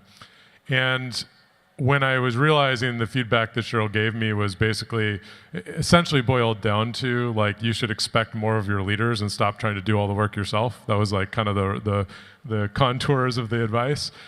I realized that I needed to sort of change my perception of my own identity to be a better leader. And instead of having a conception of who I am and what I'm good at, I would wake up every day and saying, what's the highest impact thing that I can do today to just make Facebook a more successful place? And some days it would be technology, some days it would be around people and recruiting, some days it would be around our customers. But I started with just what is actually impactful. And then the counterintuitive side effect was I really appreciated the impact. So I was actually happy. So it turns out my conception of myself was actually not even correct. And I realized that having a more flexible sense of my own identity led to me having greater impact. And so by the time I'd gotten to Salesforce, I had sort of gone through that thanks to Sheryl. And I showed up every day and I said, what can I do that will have an impact here? I was very grateful to have been acquired by Salesforce, very grateful to Mark for taking a bet on me. And I just said yes to anything he asked. And sometimes anything he asked? You could probably, and I actually think I give this advice to a lot of people, particularly in the middle of their careers, is you can become very wedded to a sense of your own identity and lose opportunities. And I think especially for entrepreneurs in the room, as you go through different stages of your company. When you start, you just need to build something people want. I really agree with that philosophy. At some point, you really have to build a company, and who you are as a CEO in that transition changes. And if you are too wedded to a perception of who you are, you won't actually make that transition. And yet, after you left Salesforce, you didn't become CEO of, ServiceNow or something. You went back to founding a company. What still drives you at this point? I would not have started a company if not for my authentic excitement about this current wave of artificial intelligence. I think it's one of those things a little bit like the dot-com bubble, where there are elements of it that are almost comically overhyped and clearly false. And then there for example? I think there's a lot of demos out there that are purely snake oil, and we all see them every day on social media. But I think if you take a big picture where we've made things that were previously impossible almost comically easy, like taking almost any amount of text and summarizing it and synthesizing it on behalf of all of us, to be able to actually have a conversation with software for the first time. I don't know if any of you saw Curb Your Enthusiasm this year when he's yelling at his phone, trying to get directions. You know, that was not historical. That was this season, right? And now we've gotten to the point where you have a computer that can understand nuance and sarcasm in multiple languages and be instantly responsive. And then furthermore, I think we're reached the point where, especially with frontier models, AI can do some basic reasoning as well. And you combine all of those things, and I think it really transforms the way that we think about software. And so, my company, Sierra, we help companies build conversational AI that can directly engage with their customers. So if you're fixing your Sonos speaker, or you have ADT security at your house, or if you have SiriusXM in your car and you have a problem, you'll now chat with an AI agent powered by our platform. And that's not science fiction. That's something that's actually possible right now, and no one likes to wait on hold, right? If you're having a problem, you want to get it fixed right now, and I think these are the types of technologies that I think change the way we engage with computers. And we were talking about this backstage, about these aha moments we have with new waves of technology. For me, it was DALL-E. I remember when that came out. I was in the summer, I remember, and it was that post with the avocado chair. Do you all remember that? And I just had this moment of like, computers can do that? I didn't have a mental model for it. And in particular, for me, it defied the box that I had put software in as really fast rules engines towards something that could actually be a conduit of creativity. And in that moment, I love things that challenge my own conception of reality. And I was realizing that this is like a new phase of computation that I hadn't fully internalized myself, and it really changed me. And so what drives me is not only having an impact on the world, but also I don't like to sit on the sidelines when a new technology comes out. I think it was an Alan Kay quote, the easiest way to predict the future is to invent it, and I want to play a part in inventing it. And talking about that, you're on the board of OpenAI now. I am? Oh, yeah. Backstage, you introduced yourself. Yeah, I work for Sierra and OpenAI, which I thought was interesting. But, you joined the board during a difficult time, just when Sam Altman was ousted by the board, like late November last year. What made you decide to step in at that point and join the board with all this mess going on there? Yeah, that was another very personal decision. So I wasn't sure if I was going to engage in much board work to focus on Sierra. And that weekend after Sam had been fired by the board, through a variety of details I won't go into, but I ended up Go for it. I know, you'd love it. I ended up getting called by both the board and Sam, expressing that I could help potentially sort of mediate the situation. Was Sam asking you to help him stay as CEO? It was more nuanced than that, actually. I think I wasn't in all those discussions, but I think they mutually came to the conclusion that I could help them both navigate the complex situation that the organization was in at that point. And I spent a lot of time reflecting on, the amount of time it would certainly take to help. And I realized I wouldn't be doing what I'm doing right now if not for OpenAI. I think many of you in the room are probably in the same boat. Success has 1,000 fathers, and certainly all the technologies that have led to large language models, there's contributions from a large number of organizations. But ChatGPT was the moment that I think changed the consciousness of the world around AI. And I realized that this organization, which had such a meaningful kind of part of my story and why I was doing what I was doing, was potentially about to disintegrate.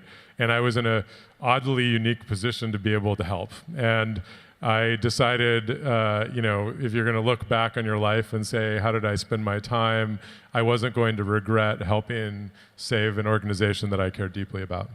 So if you look back now, do you think OpenAI would have disintegrated? I have no idea.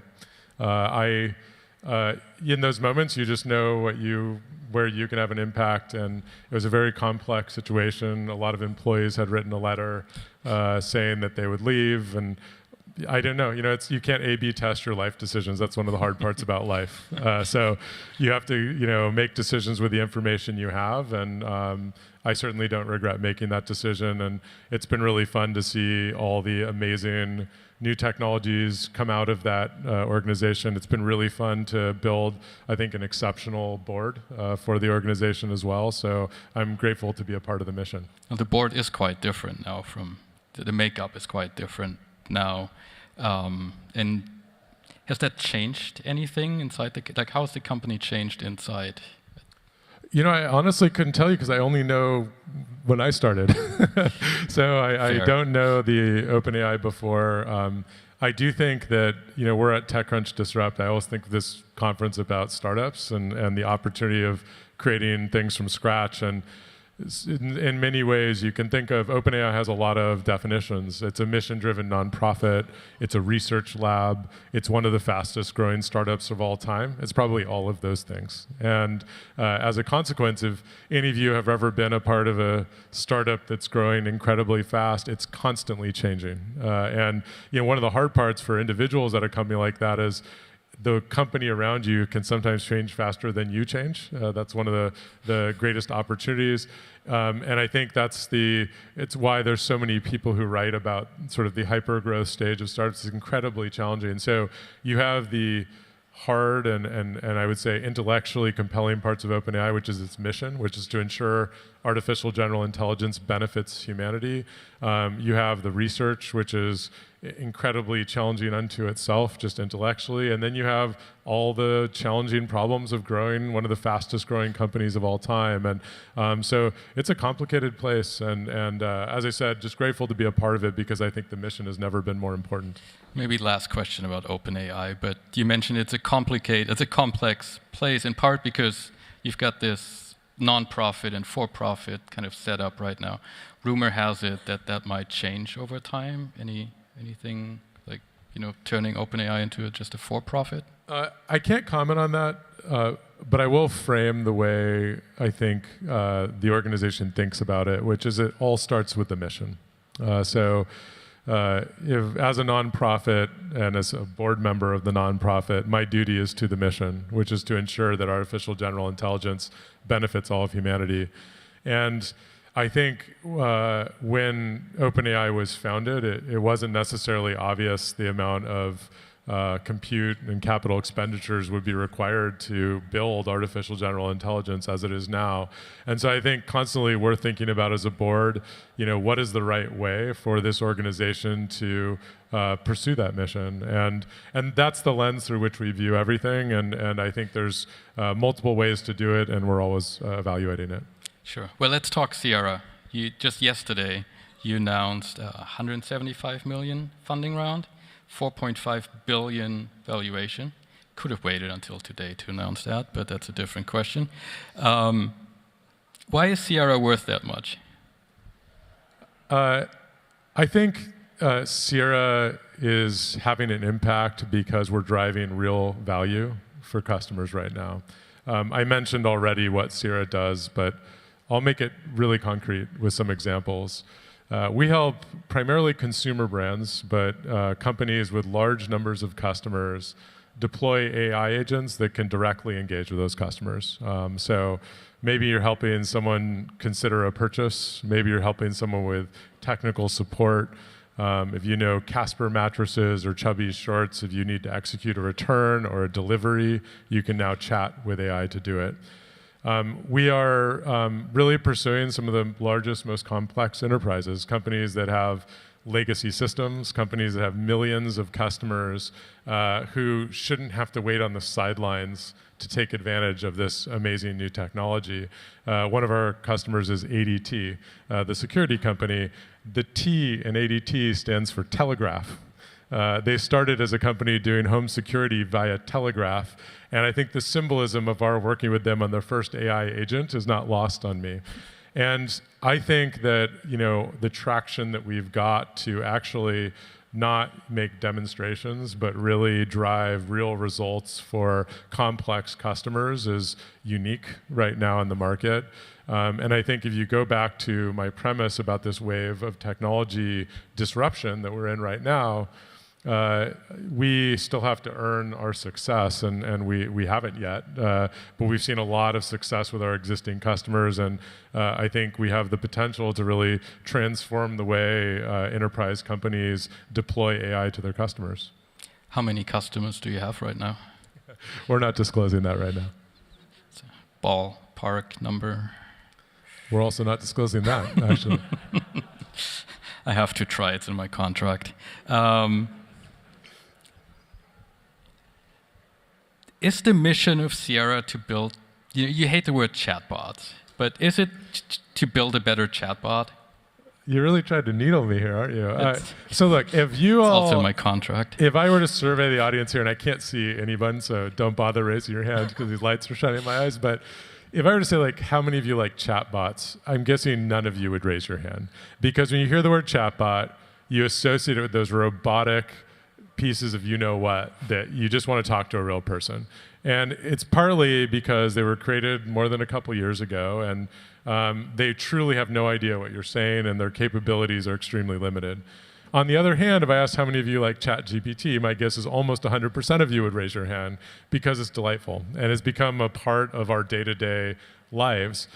So it's very interesting. If you ask someone not a technologist, what's the difference between a chatbot and ChatGPT, what's interesting is intuitively you know they're very, very different. But it's probably hard to define precisely what those are. Fundamentally, it comes down to it actually works. It actually understands what I'm saying. It actually does what it says it's going to do.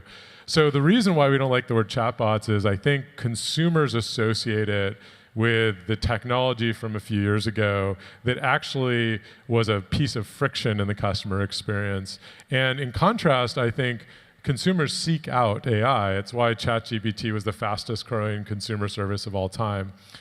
We truly believe that in 4 or 5 years, most of our digital interactions will be conversational.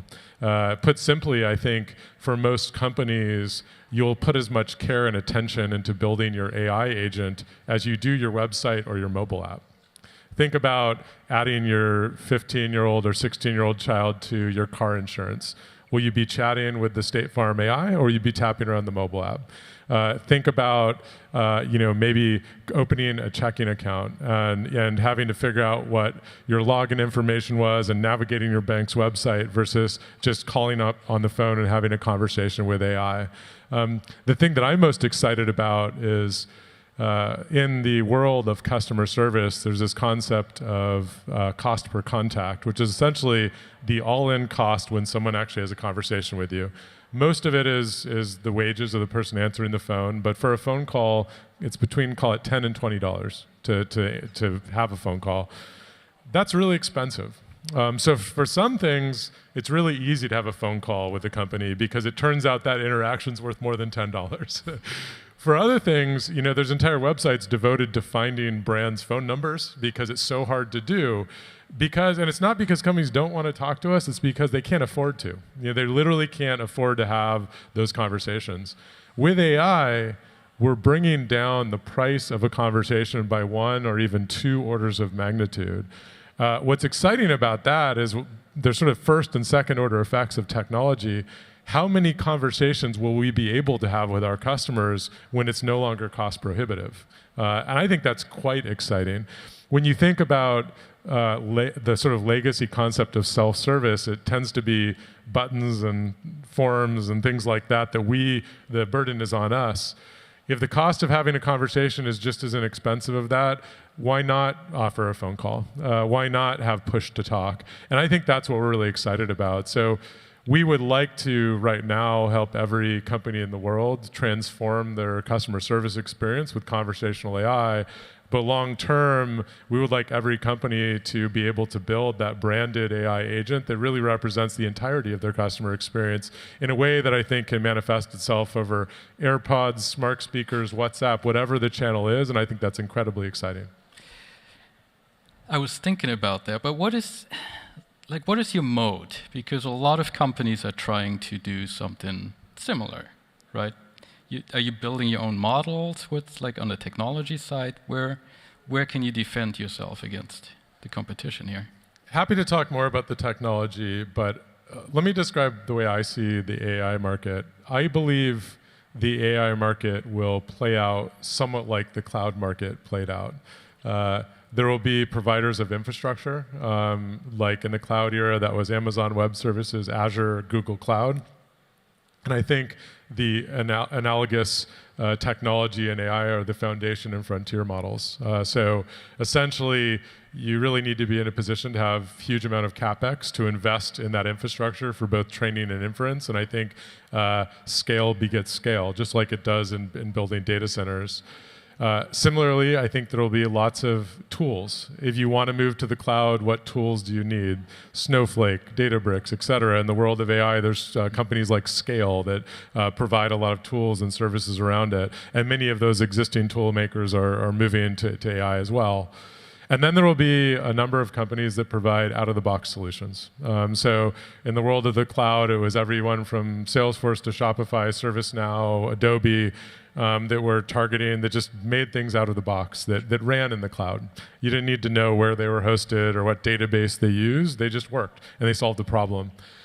I see the same playing out in AI, and just like we at Sierra are providing an out-of-the-box solution for customer experience, there's companies like Cursor doing it for software development, there's companies like Harvey doing it for the law, and there's a number of companies here doing the same thing. I see that playing out in a similar way because I think most companies don't want to buy technology.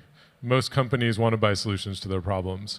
I think thanks to the emergence of software as a service, companies have actually been able to see and feel the total cost of ownership of developing their own software, and it vastly exceeds that of software as a service.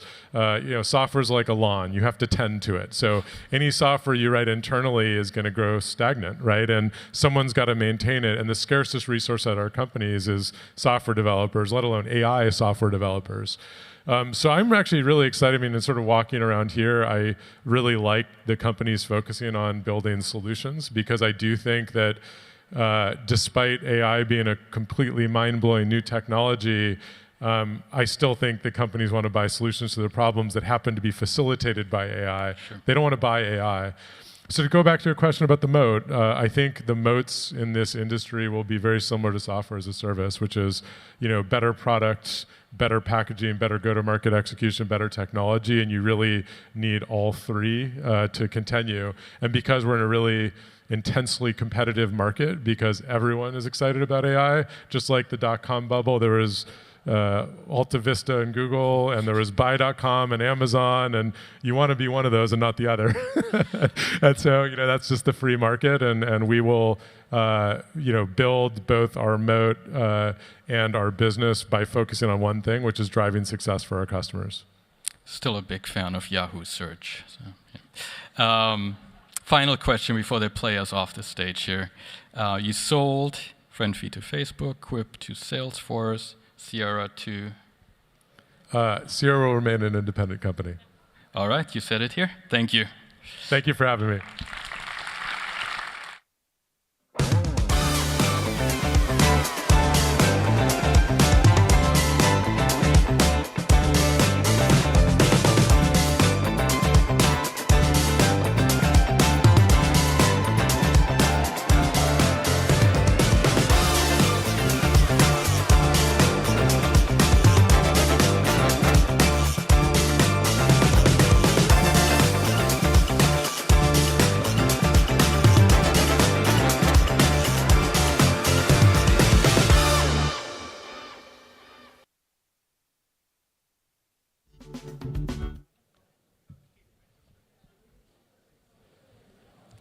All right. Well, that was a super interesting interview. I'm not sure how I feel about AI agents in my future, but I think that Brett Taylor will have a successful business with it. I don't know.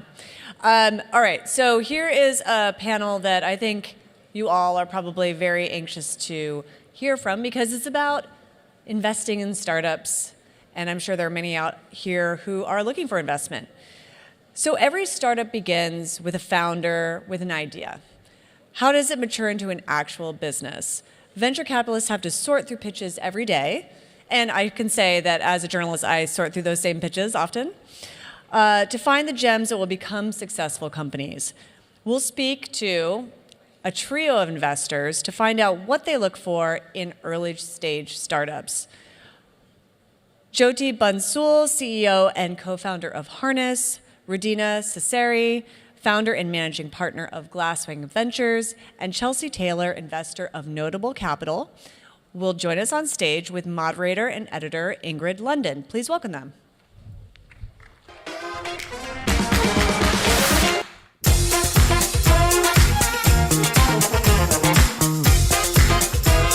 Hey, everybody. Hi, guys. Hello. So yeah, we have a panel here on startup investing, and you may be some startups who want investment, but this won't be where you get to pitch these great people. But we are going to ask you guys some questions about the state of the market, and you come from three pretty different angles into the space. So I hope that will provide for contrasting things to say. So I think I just want to get started with something very basic, which is, if we talk about from startup to seed, the question is, what is it that you guys are looking for right now? I would love to ask you that question and to be answered in any way that you want to see it answered. Maybe we can just start with you, Jyoti. Sure, I'll start.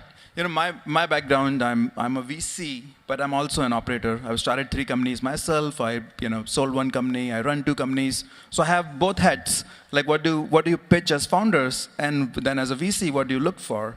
And to me, it's like what we look for right now is no different than what we used to look 10 years ago, or what VCs used to look 10 years ago. And from my perspective, I look at very simple things. Is it like are the founders unique and differentiated, and they have some strength in what they're pitching about in solving that problem? Second is, are they bold and ambitious about solving a big problem and build something big? And are they going to be would they have the faith and the patience to go through hard times? And then third is really about the market and the problem. And does it make sense in a broad level? Because in the seed stage, things change all the time. So I look at in the broad problem makes sense or not before it will go through pivots and all. That's what I look for. Okay.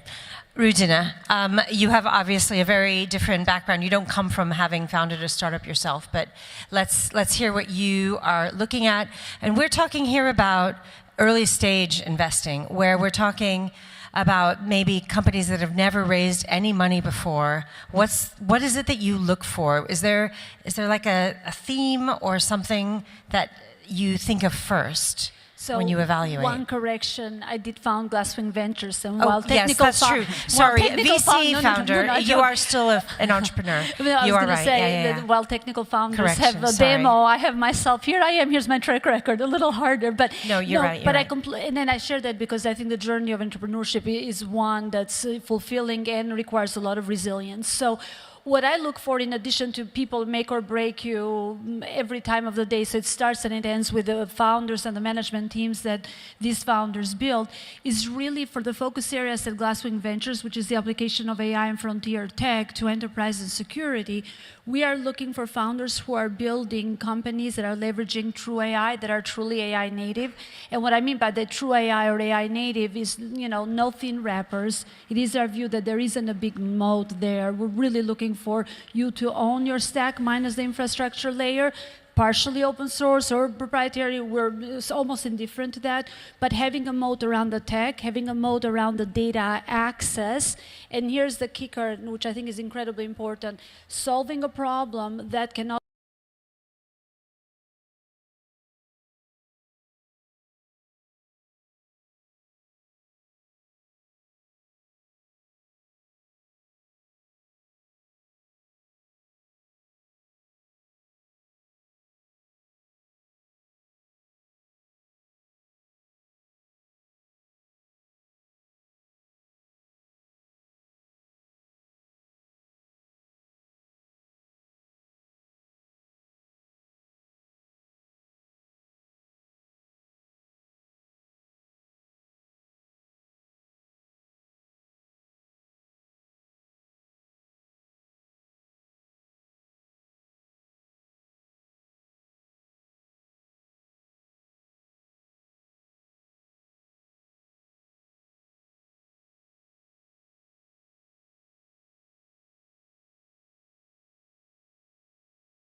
their technology to solve some problem in a better way, most likely they're going to lose out competitively.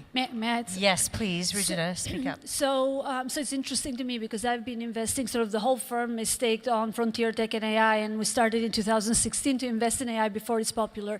I completely agree, and if I may take it in a direction of, there is a fundamental difference though, not all AI companies are created equal. We have companies that are AI enabled, meaning the user interface, user experience, you're making calls to OpenAI, Anthropic, whatnot. Everyone has to have that. I think, whether as consumers or as business users, we will never interact with technology again in the same way that we did in the past. This human-like interaction enabled by the LLMs and the breakthroughs is here to stay. In my humble opinion, that a moat does not constitute. Fundamentally, to have a moat, you have to have a lot more in your architecture. You have to know what facets, of AI. If you're going for, I don't know, vision related, are you leveraging CNNs? Are you doing them appropriately? I mean, we have this tendency to use AI as one block, and AI is hundreds and hundreds and hundreds of combinations of MLs and techniques. So I'm a little bit more scrutinizing. Yes, everything is AI enabled, but what is truly native, so that we have an advantage on the architectural side, on the algorithmic side, and then most importantly on the data. If you're going to build an AI company, all four of us could potentially get to the same place with different approaches to AI. The question is, what are you training your algorithms on to have a true edge? Yeah, it's fairly funny because once in London, I was speaking with an investor who's doing a bunch of medical technology investing, and I was like, I didn't know you knew anything about this. He's like, oh no, I don't. And I thought, how is he doing this? So what is he? Is he investing in anything serious or vaporware? Do you ever get that feeling with AI? The one thing that I see with AI is like a thin layer on top of the AI APIs, like a thin layer on top of OpenAI, for example. And you can build apps, and there are gaps in the models that are coming from call it the model providers, that you can fill with building some software, building some app. And I see startup pitches where these are the gaps in the OpenAI models, and we can build a company around that.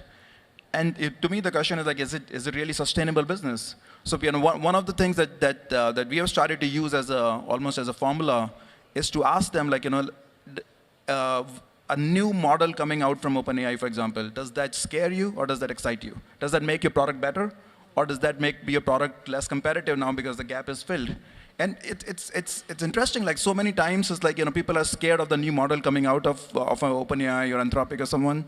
And then if you're building an app on top of that, that's how are you gonna? There is no moat. But if a new model excites you because it's going to create your product so much better and your experience so much better and the problem you're solving so much better, you're in a good place as a company. Okay, I'm just going to shift to the direction of this a little because I don't want to get too much about AI. Yeah. Okay, so for the startups out there, very curious, how are you guys sourcing deals? And we're talking here about the early deals. So do you go to conferences like this and kind of go out and speak to startups looking for a new company? Do you take a lot of inbound? Where are you guys finding your deals these days? Start any one of you, but I want to hear each of you answer this. I'm happy to take this one first. Yeah. So I maybe even taking a step back, we, like most venture capital firms, try to be very thesis driven. So we, there's a couple different approaches of how to be a successful VC. Our stance is that generalist firms are amazing and there have been amazing outcomes, but we have chosen an approach of being very thematic focused. And so we have kind of three main sectors, one of which is application layer software, which is one of the teams that I kind of lead investments in. So with that said, I'm narrowing the ecosystem to some extent, so it helps me from a sourcing mechanism. But I'd say it's twofold. There's one, absolutely, I take inbound. We're constantly thinking about ways in which we can get more kind of scale and optimize our ability to meet the best founders. So one approach that we've done that I think is maybe interesting for this group is that we've really honed in on our community and network kind of strategy. So in practice, that means we have a VP of engineering community. Those are kind of be best-in-class AI engineers that we gather on a semi-regular basis. And these are folks that we not only hope maybe one day leave their existing organization and want to build something, but simultaneously, we're also going to be working with them to say like, hey, test this new dev tool for us. Tell us what you think. Like, does this work? Is this interesting? Like, what would you not How want much about are you this? guys testing and then going from that to actually investing? From testing to investing. So it's actually, new panel. for us, like, I think it's a competitive advantage. Like, we do it quite often. And I actually wonder. Do you tend to invest in everything you bother to test? No, I mean, it's still going to be the venture numbers that unfortunately we say no to most companies, even if we think they're really promising. But we have, in the last year, I think done 2 or 3 deals that came through kind of us testing with our user group. And like, just for a little bit of context, it's not just engineering. We have a community around cyber. We have a community around data. We have a new community around women in AI. Like, these are all of our methods to now like stay as close to the ground as we can. Because in my opinion, particularly in such a competitive, again, I'm coming from a venture perspective. It's like a very competitive venture landscape. Founders, you obviously have even a more competitive landscape. Like, I have to constantly be up to date, and these are the people on the ground for me. So, yep, I'll build on that. And it's actually very similar. We are not multi-stage. We're pre-seed and seed, so we tend to be first capital in. So as I say, 2 founders who are maybe showered or have pulled a few all-nighters, we love you. We love them. So for us, sourcing is like pieces of a puzzle. There is no one perfect way to source. It comes from things. We do incubations from time to time, especially with repeat founders. A lot of folks out of academia, whether it's Stanford, Berkeley, MIT, Harvard, what have you. We have what we call our trust networks, which are also similar to yours. They tend to be, our advisors are contractually exclusive to Glasswing, and they cover sort of C-level execs that are buying software, repeat founders. So there is that ecosystem for both diligencing and bringing customers during due diligence. How helpful would it be to a founder? We've done it plenty where, as we're doing diligence, before we even get to a term sheet, we've brought a solid lead or multiple to them. One other area for us that's promising is one of my partners, Cleda Martiro, leads the effort around eating our own dog food. I'm going to say AI one more time and then I'll be quiet. We've built our own early AI engine in actually trying to identify founders. It's incredibly hard to do, and I'll be full of it if I said we've got it fully figured, because it's very sparse data, and you fundamentally have to imagine that 2 or 3 founders tomorrow will wake up and start a company. But we're getting some really, really interesting signals. So I think of it as one more input. Yeah, I've seen a number of firms are using platforms that they've built in-house to do that sort of thing. It's quite interesting. Jyoti, what about you? I mean, you've got a reputation as a founder and very successful exit. You're sort of a bit of makes you into a hero investor in a way. Do you just get inbound based on that? I'm sure you get tons of LinkedIns. Definitely, the inbound is a big part of it. Like, people reach out. We at Unusual Ventures, our primary focus is to help the founders in the very early stage. So our entire model is built around like how we help founders going from 0 to 1. How do we help them sales, marketing, product market fit, messaging, all kind of things, right? So there's a bit of the word of mouth and the network on founders that we have helped before. So we get the word of mouth and the inbounds a lot, through that kind of reputation that we have as a firm. We also run an academy 2 times a year, so that's a big part of how we find a lot of founders. Is like we pick like 15 to 20 companies from the academy where people apply, different founders apply, early stage companies. Most of the time these are ideation stage, like idea stage. You're just starting out a company, you apply for us, and we will select you, and we kind of go through it, and that becomes a sort of a flow of deals for us. So, Regina, did you want to add something? I wanted to add something because I think it's a very important point that Jyoti is making, which is which VCs and which firms are you partnering with on the operations side. One thing that has really helped us at Glasswing is basically, even though we're early stage, for every function in a technology company, we have a founder who has, someone who has been a founder or operator or has built that function. And I think that 360, whether you're helping them get to 0 to $1 million, the go-to-market, how do you get your first sort of lead generation and demand engine going, those are key facets, and they become reinforcing as you help the founders and they tell other founders. Okay. So listen, I have a few questions I wanted to ask you all, individual, kind of based on your own specific backgrounds, which hopefully will be interesting to the audience too. So Jyoti, you obviously you had App Dynamics, very specific company, which you sold to Cisco for nearly $4 billion. And that was, I think, in 2018 or something. 17. At a time when I think it was a lot of money. It's still a lot of money now, but back then it was even, you know, the whole unicorn idea was even more novel than it is now. I mean, and you started that company, you know, many years before then. You know, you yourself were one of these people looking for seed funding once. How would you say the market has changed since those days to today? Has seed become an easier sell or harder one? Well, the definition of seed has changed, you know, since then. The seed used to be like $1 million or $2 million of seed. Now seed will be 5, 6, 7, 8 million, maybe more in some cases. So that has changed. But I think fundamentally what the investors are looking for hasn't changed. When I was looking as a founder the first time, when I started my first company, I was engineer turned founder, pitching to a lot of VCs. And I had like 25, 30 rejections. And so I eventually found like, okay, what do people really want as investors when I was in the founder shoes? And it turned out to be like, you have to be able to pitch that your idea, if it's successful, most ideas are not successful. If it's successful, it could be a big successful company, like $1 billion exit. Because that's how the VCs look at, right? VCs, all the math works as in that if something is successful, it goes big. So you have to prove that. You have to prove some kind of traction of something, like, something that this is real. Whatever you're pitching has some social validation or market validation, customer validation, some traction, some kind. And the third is you have to sell yourself. Like as founder, like why invest in you? Like, if it's a good idea and good problem to solve, there'll be 20 other startups solving this. So why you? Like why would you win out of the 20? And I look like if you prove those three things, you get funding. So when I started to get my funding, like which is how investors operate, it's kind of always, I still find it very funny. I was pitching and I got all the rejections and no one was ready that you're not ready. How many rejections did you get before you got a okay? I think about 25 or so. But when I got my first one, within a week I got like 6 offers. Like so, which is but because you kind of crack like, okay, what do people really need? What people want to hear? So and I do think like when I was a founder, that's what it was needed.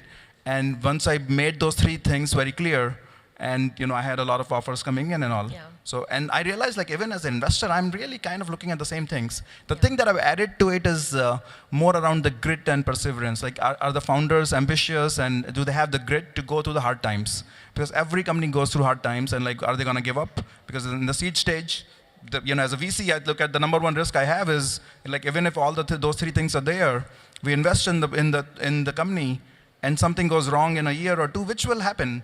Would they give up or would they go through it? Yeah. So yeah. Right. Chelsea, you have a very interesting background, which I won't go into massive detail, but basically you came to VC kind of not as an early career, not even through being at a tech startup, which is very fascinating. Do you think that you come to it with a fresh pair of eyes that maybe career VCs don't have? What advantage is that giving you in how you look? Which is to say nothing about other reasons why you come from outside of the box, being a person of color, being a woman, being, tell us. Absolutely. So not to bore the whole crowd with my background, but I started my career on the operating side, particularly in the media and entertainment ecosystem. So worked in corporate development, worked in strategy and ops and biz dev roles at companies like CBS, Viacom, TV networks. So yes, Ingrid's right, as you probably are thinking, like, that is an odd entry point into venture capital. But I actually think that it does present me with a few opportunities in that, for one, when I was in my corp dev role at Viacom, I was looking really at all of our competitors at the time were Netflix, Hulu, Disney Plus, and being like, what is their tech stack and why are we still stuck in 2000, 1990, like all of our solutions were just so antiquated. So a lot of the work that I was doing there, which was obviously from a constituent's point of view of like, how do we just keep up and ensure that our top line is actually growing, to actually now sitting in my seat as a venture capitalist saying like, how can I work with the best in class founders? How can I back really big ideas and help them realize large outcomes? So in short, I think there's so many parallels and one which you can draw between kind of those two worlds, but also, while I've not necessarily necessarily kind of built or been an entrepreneur directly, like my two kind of co-panelists, I have operated within very large organizations. I've seen kind of what works, what happens when bureaucracy gets involved, and you're an organization that needs kind of revitalization. And I think I'm constantly helping my companies, because I do focus on enterprise, think about, okay, so now we're moving from that 10 to 20 million of ARR. How do we make sure we still have innovation, product velocity? Like, those are always top of mind, and frankly, just helpful reminders to me, because I came from a place, so unfortunately, a lot of businesses just weren't keeping pace with kind of modern approaches. Cool. Regina, I love that your background is, you had a totally different to these two as well. Long time working through Harvard and its entrepreneurship program, which I have two questions about that. So first one. I work for free, number one. No, go ahead. Oh my God, wow. Give back to the ecosystem. Go Wow, ahead. wow. But yeah, because you were sort of an EIR there as well yourself. For 9 years before becoming executive fellow or some. Yes. Names mean nothing, but go so, ahead. First of all, do you think that Harvard founded that in response to the fact that they completely missed investing in Facebook? They was, one of the biggest tech companies of our time was founded in a dorm room in Harvard, and they didn't even get a cut, like even a tiny cut of that business ever. I don't think so. Harvard and these big institutions might as well be governments. I mean, their endowments are so very big. No, I think they, especially I'm largely affiliated with the Harvard Business School, but it's that need of entrepreneurship, and entrepreneurship cuts across tech and far beyond to basically tap in the next generation of wealth creators, market transformers, company makers. So, but sure, I'll take the blame. No. Joking. No, I think you were the solution. That's what I meant. You heard it here first. Yeah. So the other thing I was going to ask you about is, I think you're based out of the Boston area, which is so fascinating because it's just full of, it's just the most interesting ecosystem as an academic landscape. How much are you tapping into that versus finding founders from other backgrounds, or is that an ecosystem that you? I hate to use the word ecosystem. I was told never use the word ecosystem, but anyway, you know what I mean.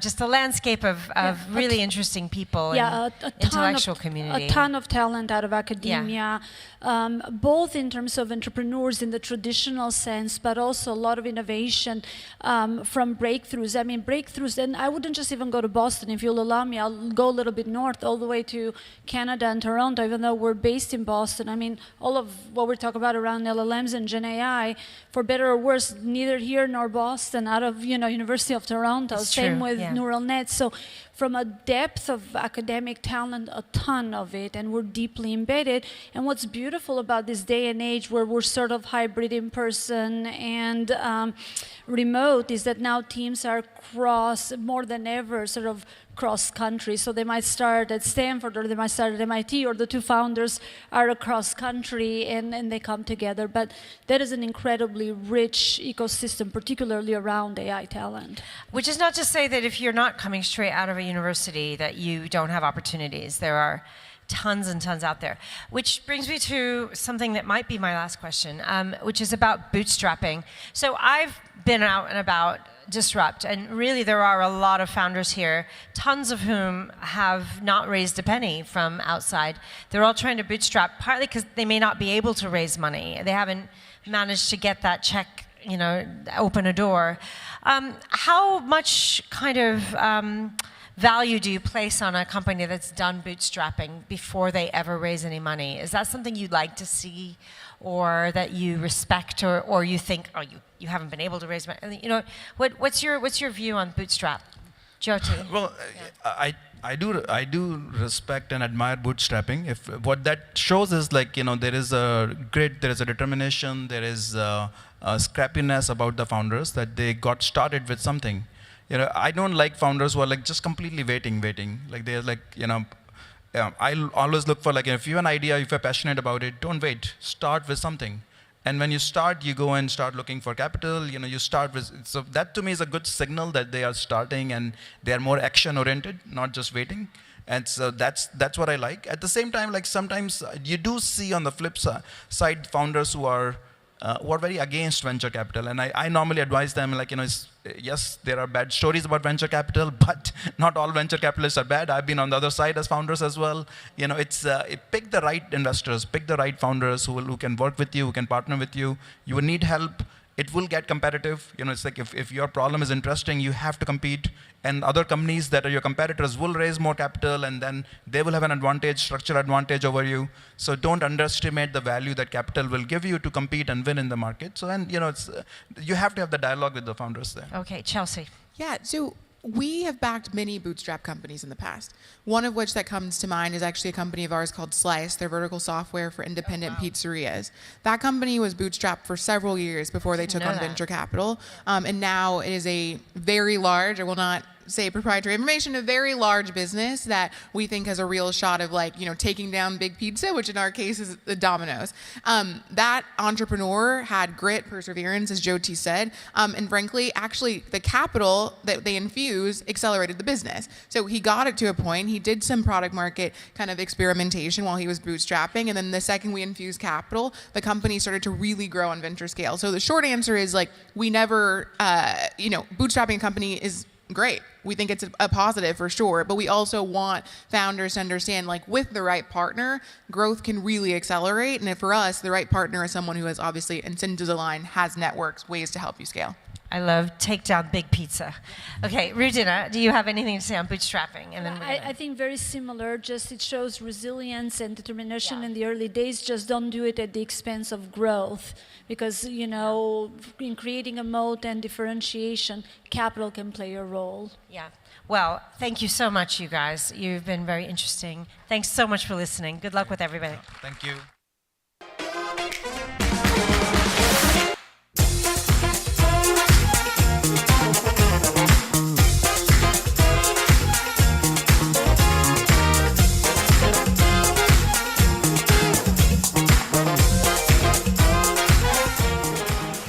All right, everyone, you should stick around. We have one more talk, and it's about my favorite topic, data.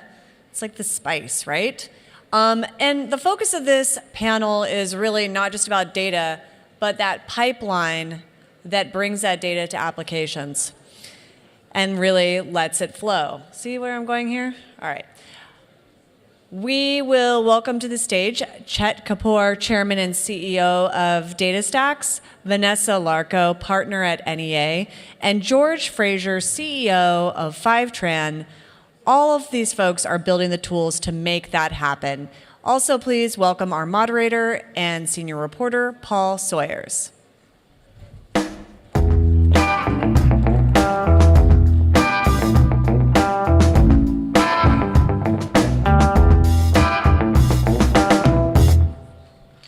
Welcome, everyone. Welcome, panel. Can I have a quick show of hands, first of all, from anyone who uses ChatGPT or Gemini on a daily basis or a similar chatbot? And has anyone ever encountered regular problems with hallucinations and other gobbledygook? Some people, okay. So I think we've seen in the last few years, even big tech companies struggle harnessing data. It's one of the big problems. But imagine companies a fraction of the size of them with they might have sensitive data spread across multiple locations, and we can start to imagine the problems that can arise with that. So managing data is everything.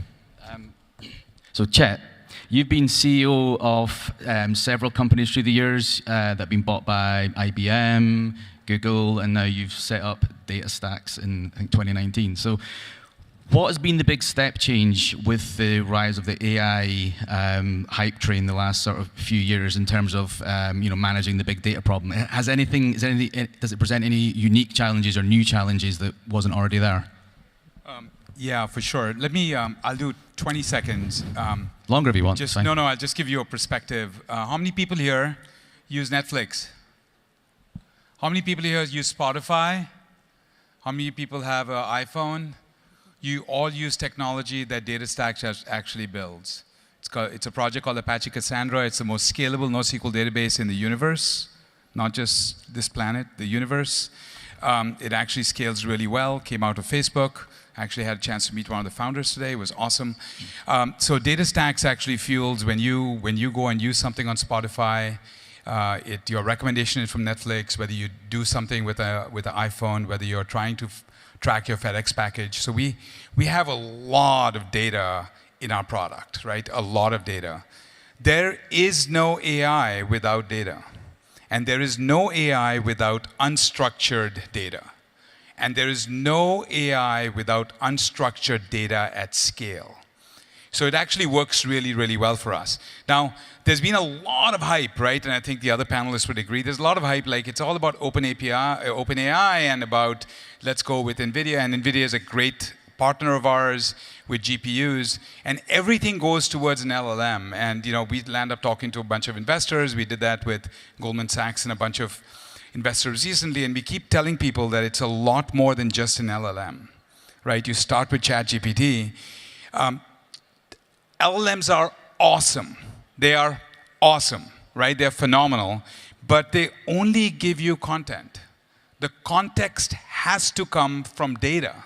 And my data is going to stay. My data at Apple is going to stay within Apple.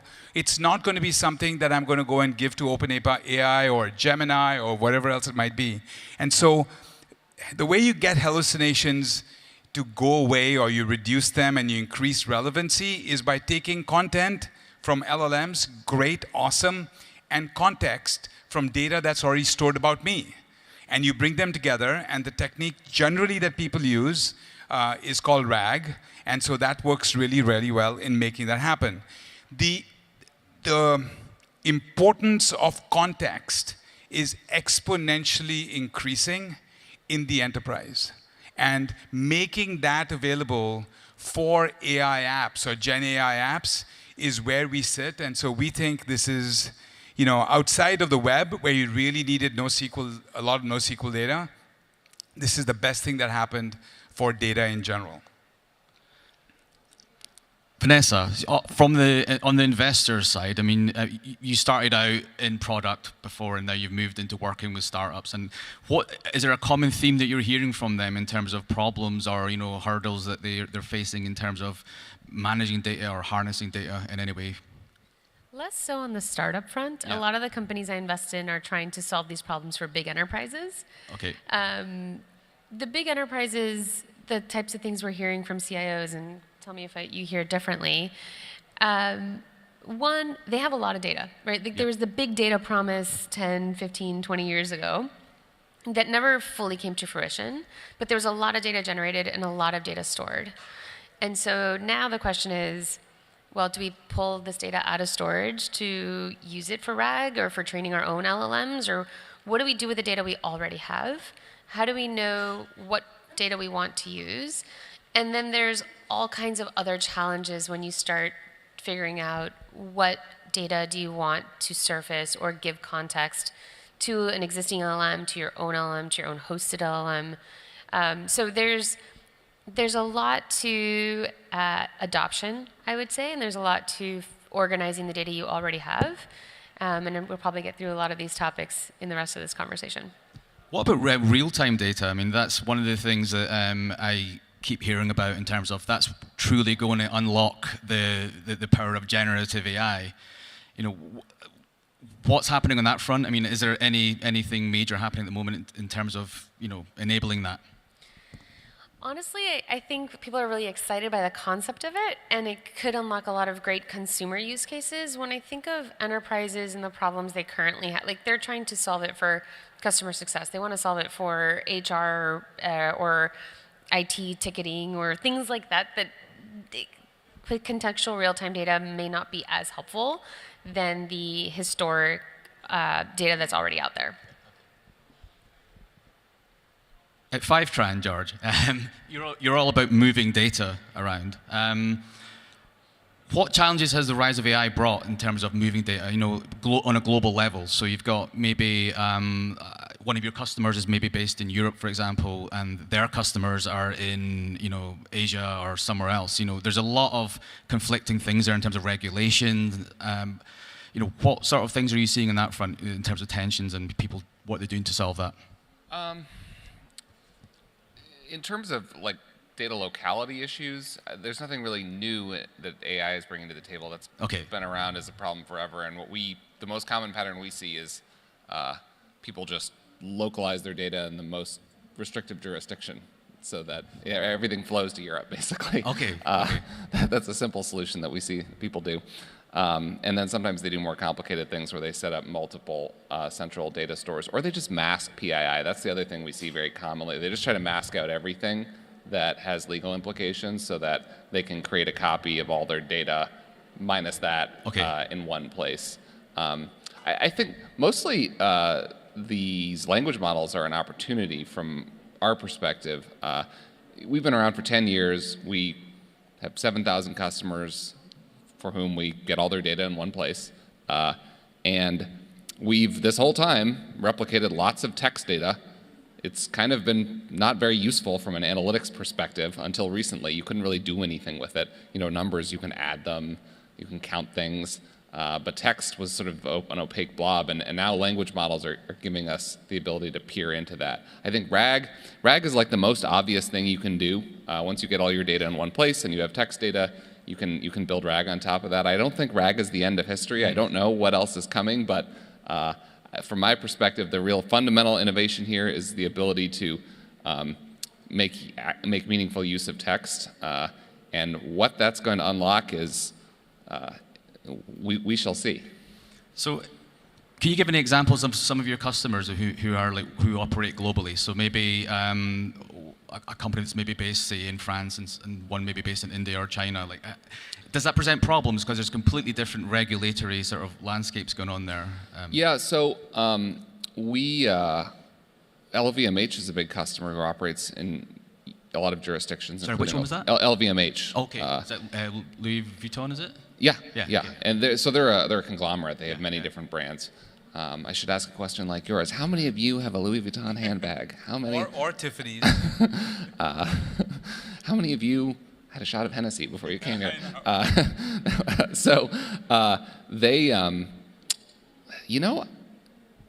They have many systems in many different jurisdictions. I think the main solution they use is masking. But I am not familiar with that particular detail of how they solve that problem. I know they move a lot of logistics data with us, and I'm not exactly sure to what degree they run into like data locality problems. But when you think about personalization, like one of the things that is, I think, the holy grail for next generation commerce or retail or whatnot is personalization of experiences on their website or in other places, or when you write into customer support. But what I find interesting, like for the LVMH example, they have a lot of customers in China, but their customers' information from China can't, my understanding is, leave China. And so how do you train that LLM for that personalization in China if you want some of those learnings to then also cross over into the experiences they have in Europe and in the US? Yeah, I mean, China is its own world. We operate a lot of data pipelines, and we don't operate in China at all. There's nothing crosses that boundary as far as I know. You let your own customers worry about that, basically, yeah. Yeah, I think they just have completely parallel systems, companies that that's operate in China. Well. And they operate on a totally different stack, because companies like us don't even sell there. What about OpenAI? I think they're one of your customers as well, aren't they? Yeah, OpenAI has been a customer since how they do started. they use Fivetran? Like what? They have a very comprehensive use case. They like to break everything every week with scale, and we move a comprehensive set of systems for us. They used to do a lot of product analytics about how people are using their products, how things are working. Is it used within ChatGPT, or is it for other? We move the underlying databases of pretty much all their systems.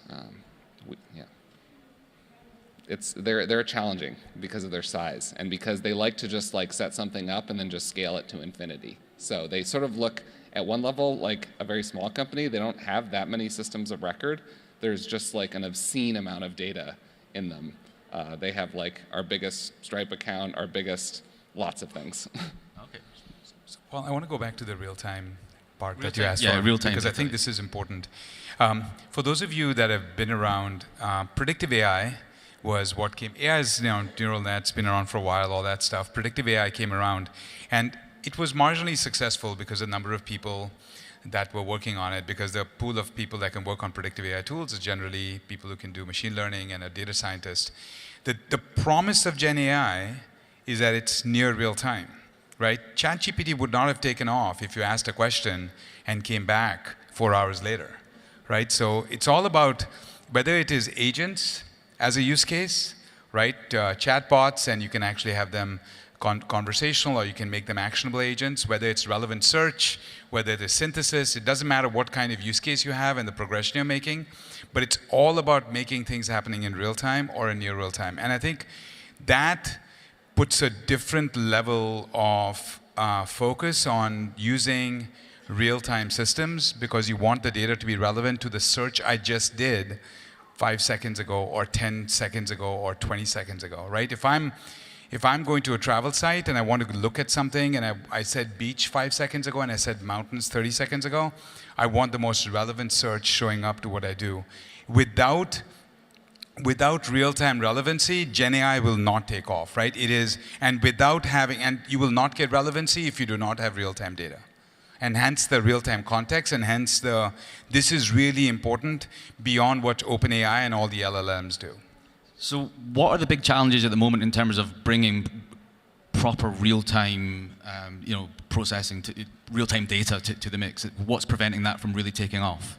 It's by the way, what's in terms of stock market? This is a great question. So I think people know how to build apps that run on your mobile device and things like that, right? Now the question is, how do you make sure that the app is at least as good as what the human response would have been if the human was in the loop? At least as good. It doesn't have to be 100% accurate, right? Just think about a call center app. Do you find your call center person that you're talking to is accurate? Probably not. 65 to 70%. Great. All you need is the app to get to about 70% accuracy, and you're ready to go. To do that, you need to use systems like RAG, and I don't disagree. There are many new systems that will come in place, but something that goes back and forth between the LLM and the contextual data you have, and it's using the latest ways of actually decreasing hallucinations and increasing relevancy. So I think that's something that we find that people have to get used to it. People understand scale, right? George has been doing this for a while. We've been doing it for a while. People understand scale. People understand ease of use. Relevancy is a new muscle for developers. They've never had to deal with this before, and this is something they're trying to get to, going back and forth and saying, what is the best, most relevant result I can give to this particular user? Because if you do it right, your sales will go up by 25, 30, 40, 50%. So how far away do you think we are from getting to that point where it's like, stock market data and everything, you can ask it anything that's happening in the world, and it will give you, close to accurate responses? I think it's the one thing I keep hearing from people is that at the moment generative AI is just a sort of fancy chatbot, and so we've got to I will answer the question, and I'd love to get their opinion as well. But just to be clear, this is not the first time we've been on this, right? I mean, it's not like the web worked in '94, right? It took a while for the web to get it. It's not like mobile worked. Remember, mobile started with Angry Birds. The Angry Birds era was there for a long time before we actually had real apps on it. The same thing will happen. I call this the Angry Birds session, the era of Gen AI, right? Super interesting. Some chatbots here, some chatbots there. GPT is really good. ChatGPT is really good. Gemini is getting better. All that stuff's awesome, but it's not completely changing my life, right? No one's doing my laundry yet, right? And I think that's what we want to get to at some point. So I think this year, every enterprise that we work with is putting something into production. Small, internal, but putting into production, because they're actually working out the kinks on how to form the teams to go and make this happen. I think next year is what I call the year of transformative AI. That's when people will start doing apps that actually start changing the trajectory of the company that they work for. I have things to say about real time. Great. Hopefully you disagree. The title of this session is The New Data Pipeline. Yeah. Real-time data pipelines are a phantom. They are almost never needed for real use cases. People obsess over them. We see this all the time at 5tran. People first of all, the term real-time is a misnomer. none of us work on real-time systems. Actual real-time systems, you have to use like ASICs. I used to be a scientist and worked on actual real-time systems. Low latency, that's what we're talking about, like latency of seconds. We see people put this in RFPs all the time, and we can do it, and they almost never use it in production. And the reason is there are virtually no use cases where you actually need up to the last 10 seconds data. And for the very few that do exist, you almost always just want to build that workflow in the system of record. You don't want to move. If you need to hit those kinds of latency targets, you should figure out any way you can to just build that workflow inside the system of record where the data is born. So this is a thing that people obsess over. I hear about it all the time, but true low latency use cases are so rare. I haven't heard of them. Like I agree, it's a hot You agree, topic. yeah. I haven't heard any CIO articulate exactly what they're going to use it for. The best I've heard is like weather events for customer support. And by the way, for all the time, that's why I was very specific. It's near real time, right? As long as there's a near real time use case, and they are, right? You wouldn't want your relevancy information from Netflix to be delayed, right? You're okay with a 5-second delay, but you really want the information, and the same thing for your FedEx tracking system or whatever else it might be, and your agents are going to be built on that data, right, as you go forward.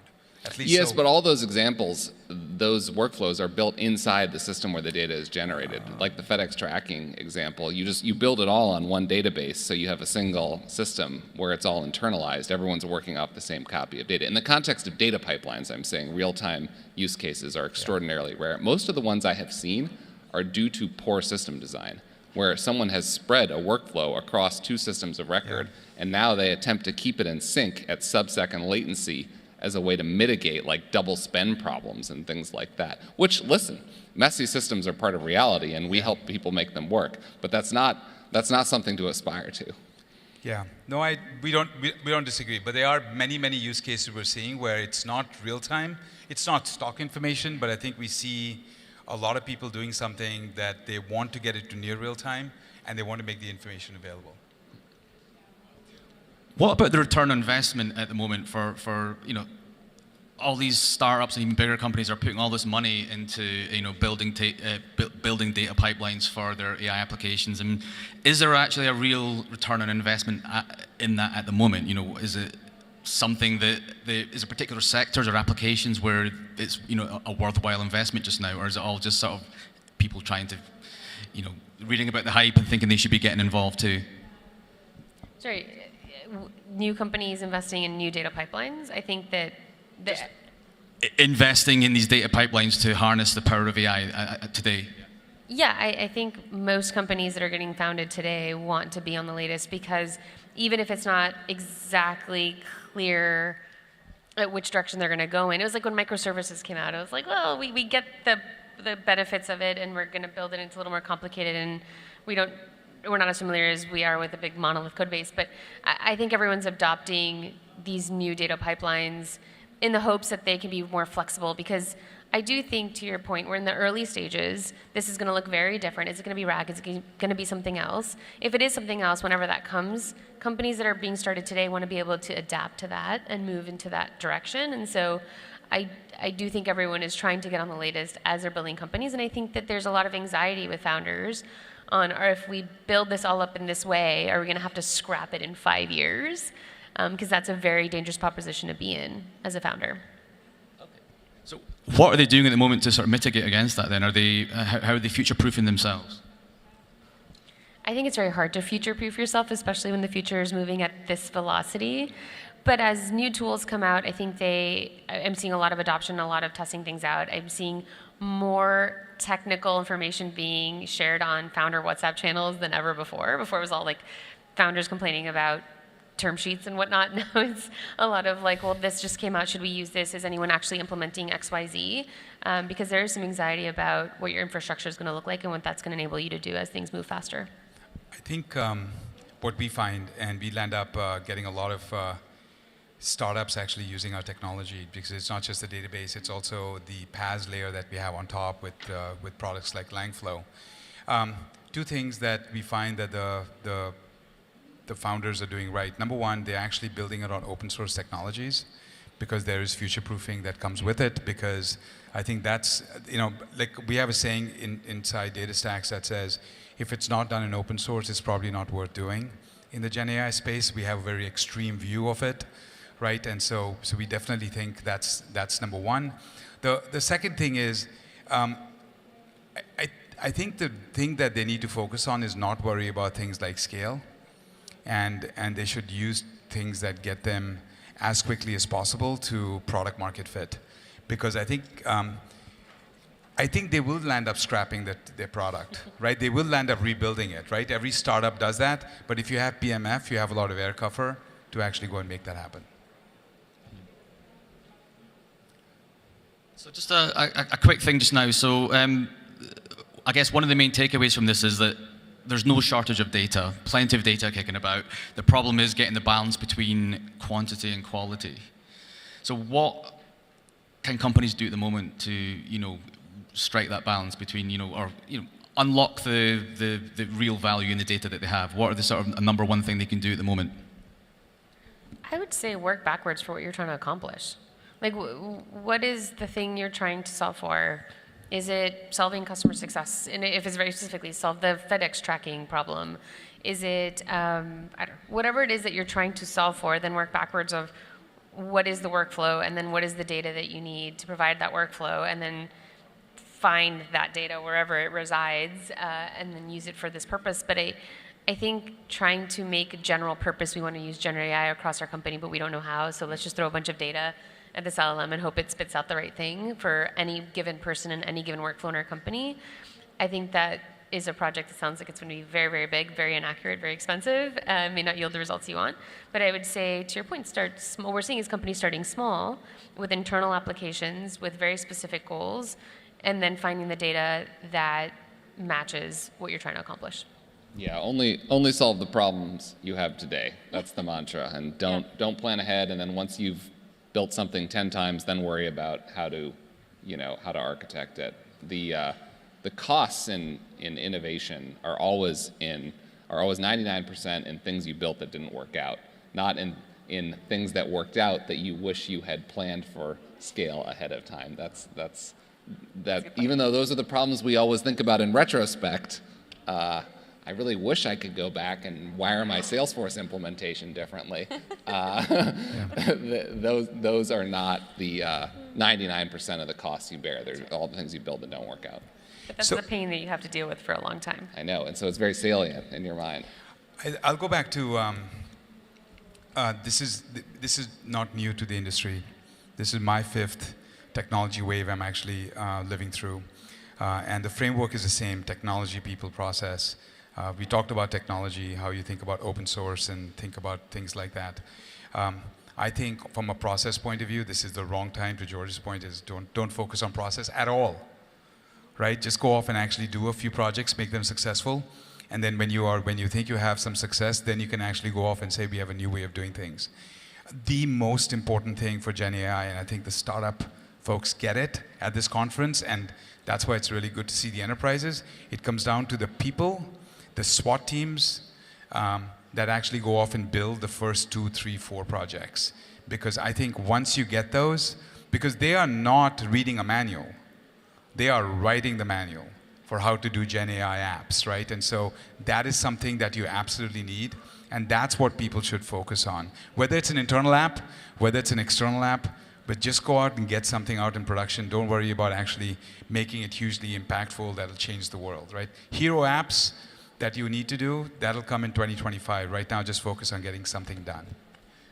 Okay, just to quickly finish off, just distill that advice into one really short nugget point in terms of what's the one thing that startups should avoid when constructing their data pipelines for building AI applications. What's the or the number one mistake that they could make? Boiling the ocean. Boiling the ocean? Yeah, I think that's the number one mistake that they would do, boiling the ocean. I think start with something really small, and start with somebody who is curious. I'll go back to the people, not the technology as a product guy. Start with somebody who's curious, who has a growth mindset, and has a drive to get it done. Vanessa? It's along the same lines. I start with the use case. What are you trying to solve for? I think it's hard to tell a founder don't boil the ocean when they're starting a company and they want to tackle this big vision that they have. But I do think starting small and then expanding out, and to your point, just trying to make it successful in the get-go. Because the biggest waste of time is all the things that weren't successful. So just focus on getting the one thing right and then scaling out from there.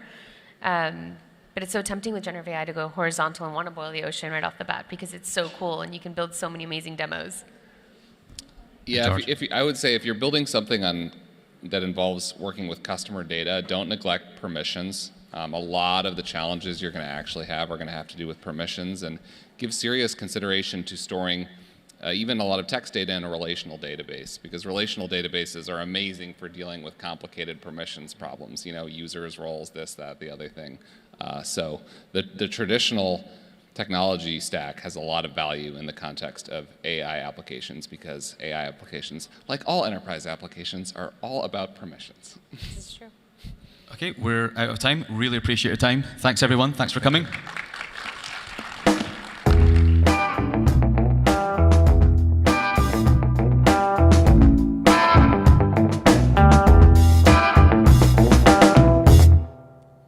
Okay, that is a wrap. Everyone, before you leave, you should go to the Deal Flow Cafe if you have an investor or founder badge, because Strictly VC is doing an event. Chain Smokers are going to be there. There's going to be an event a panel about LPs. Wesley Chan, you should absolutely check it out. It's right there.